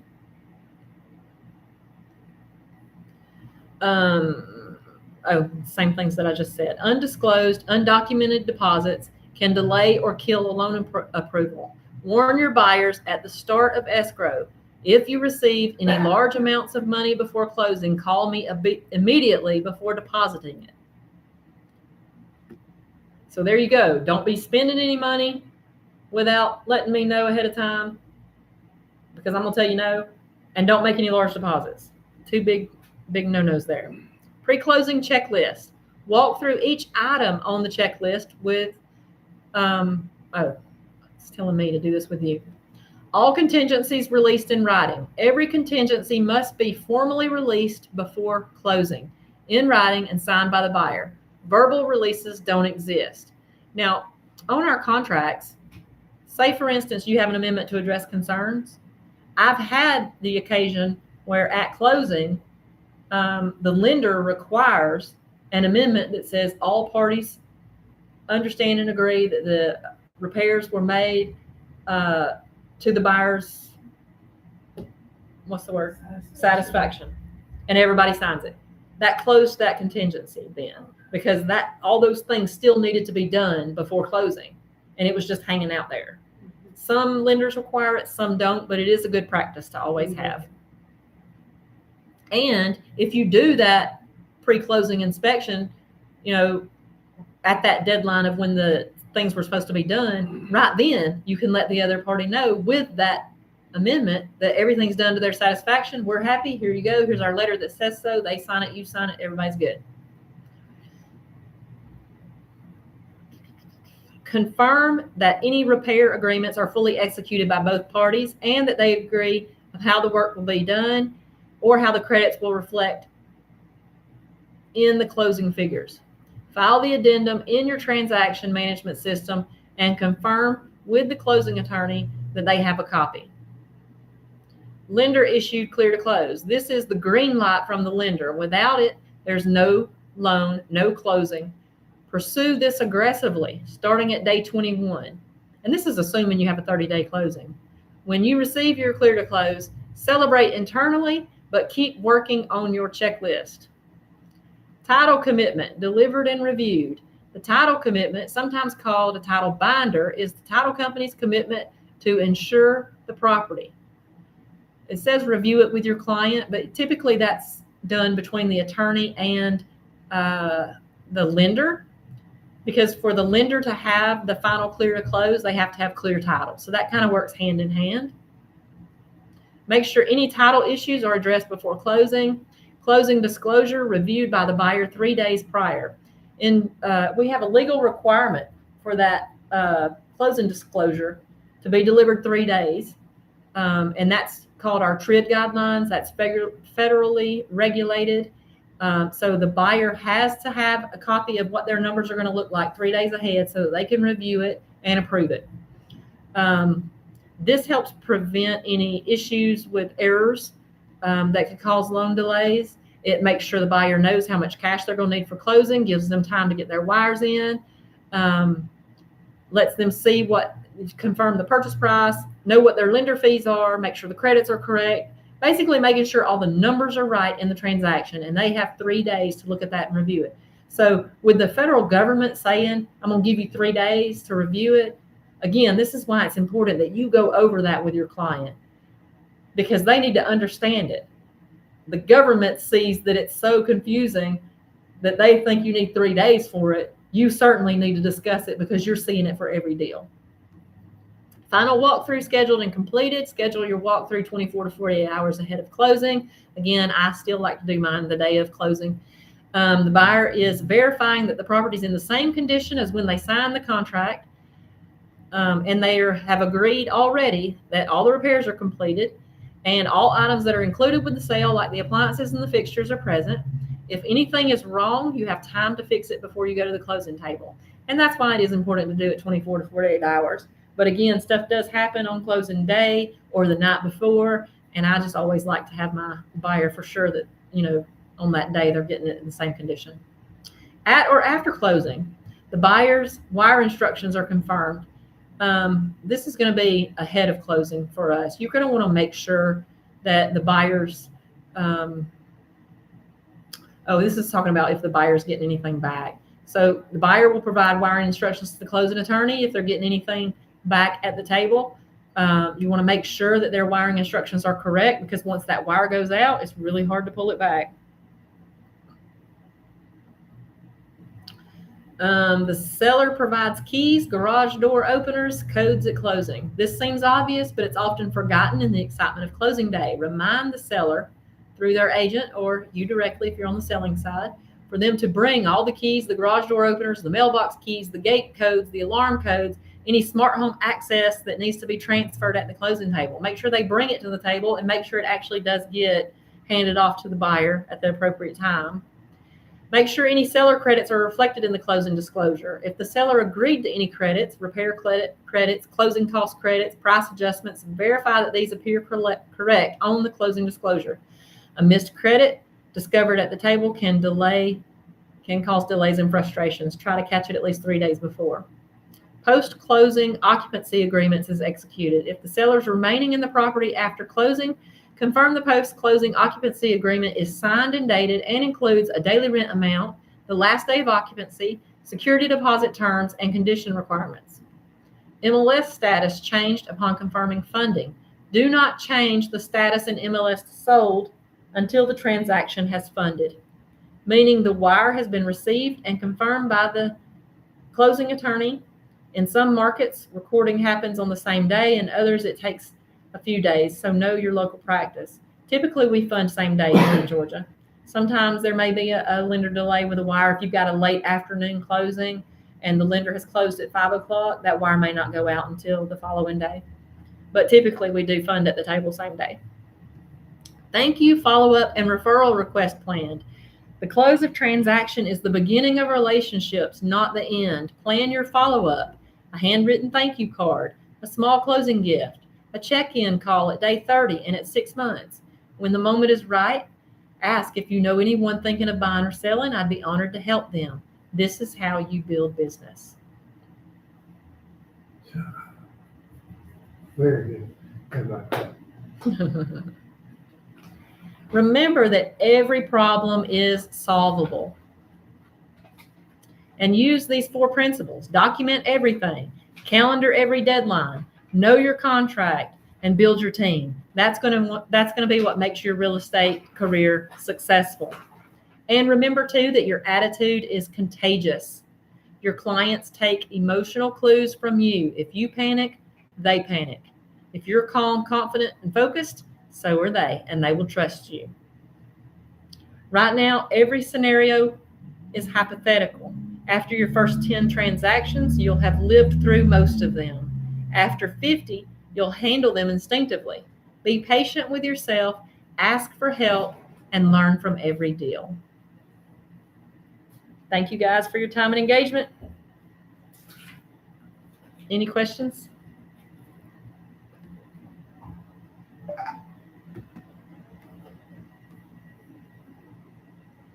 No?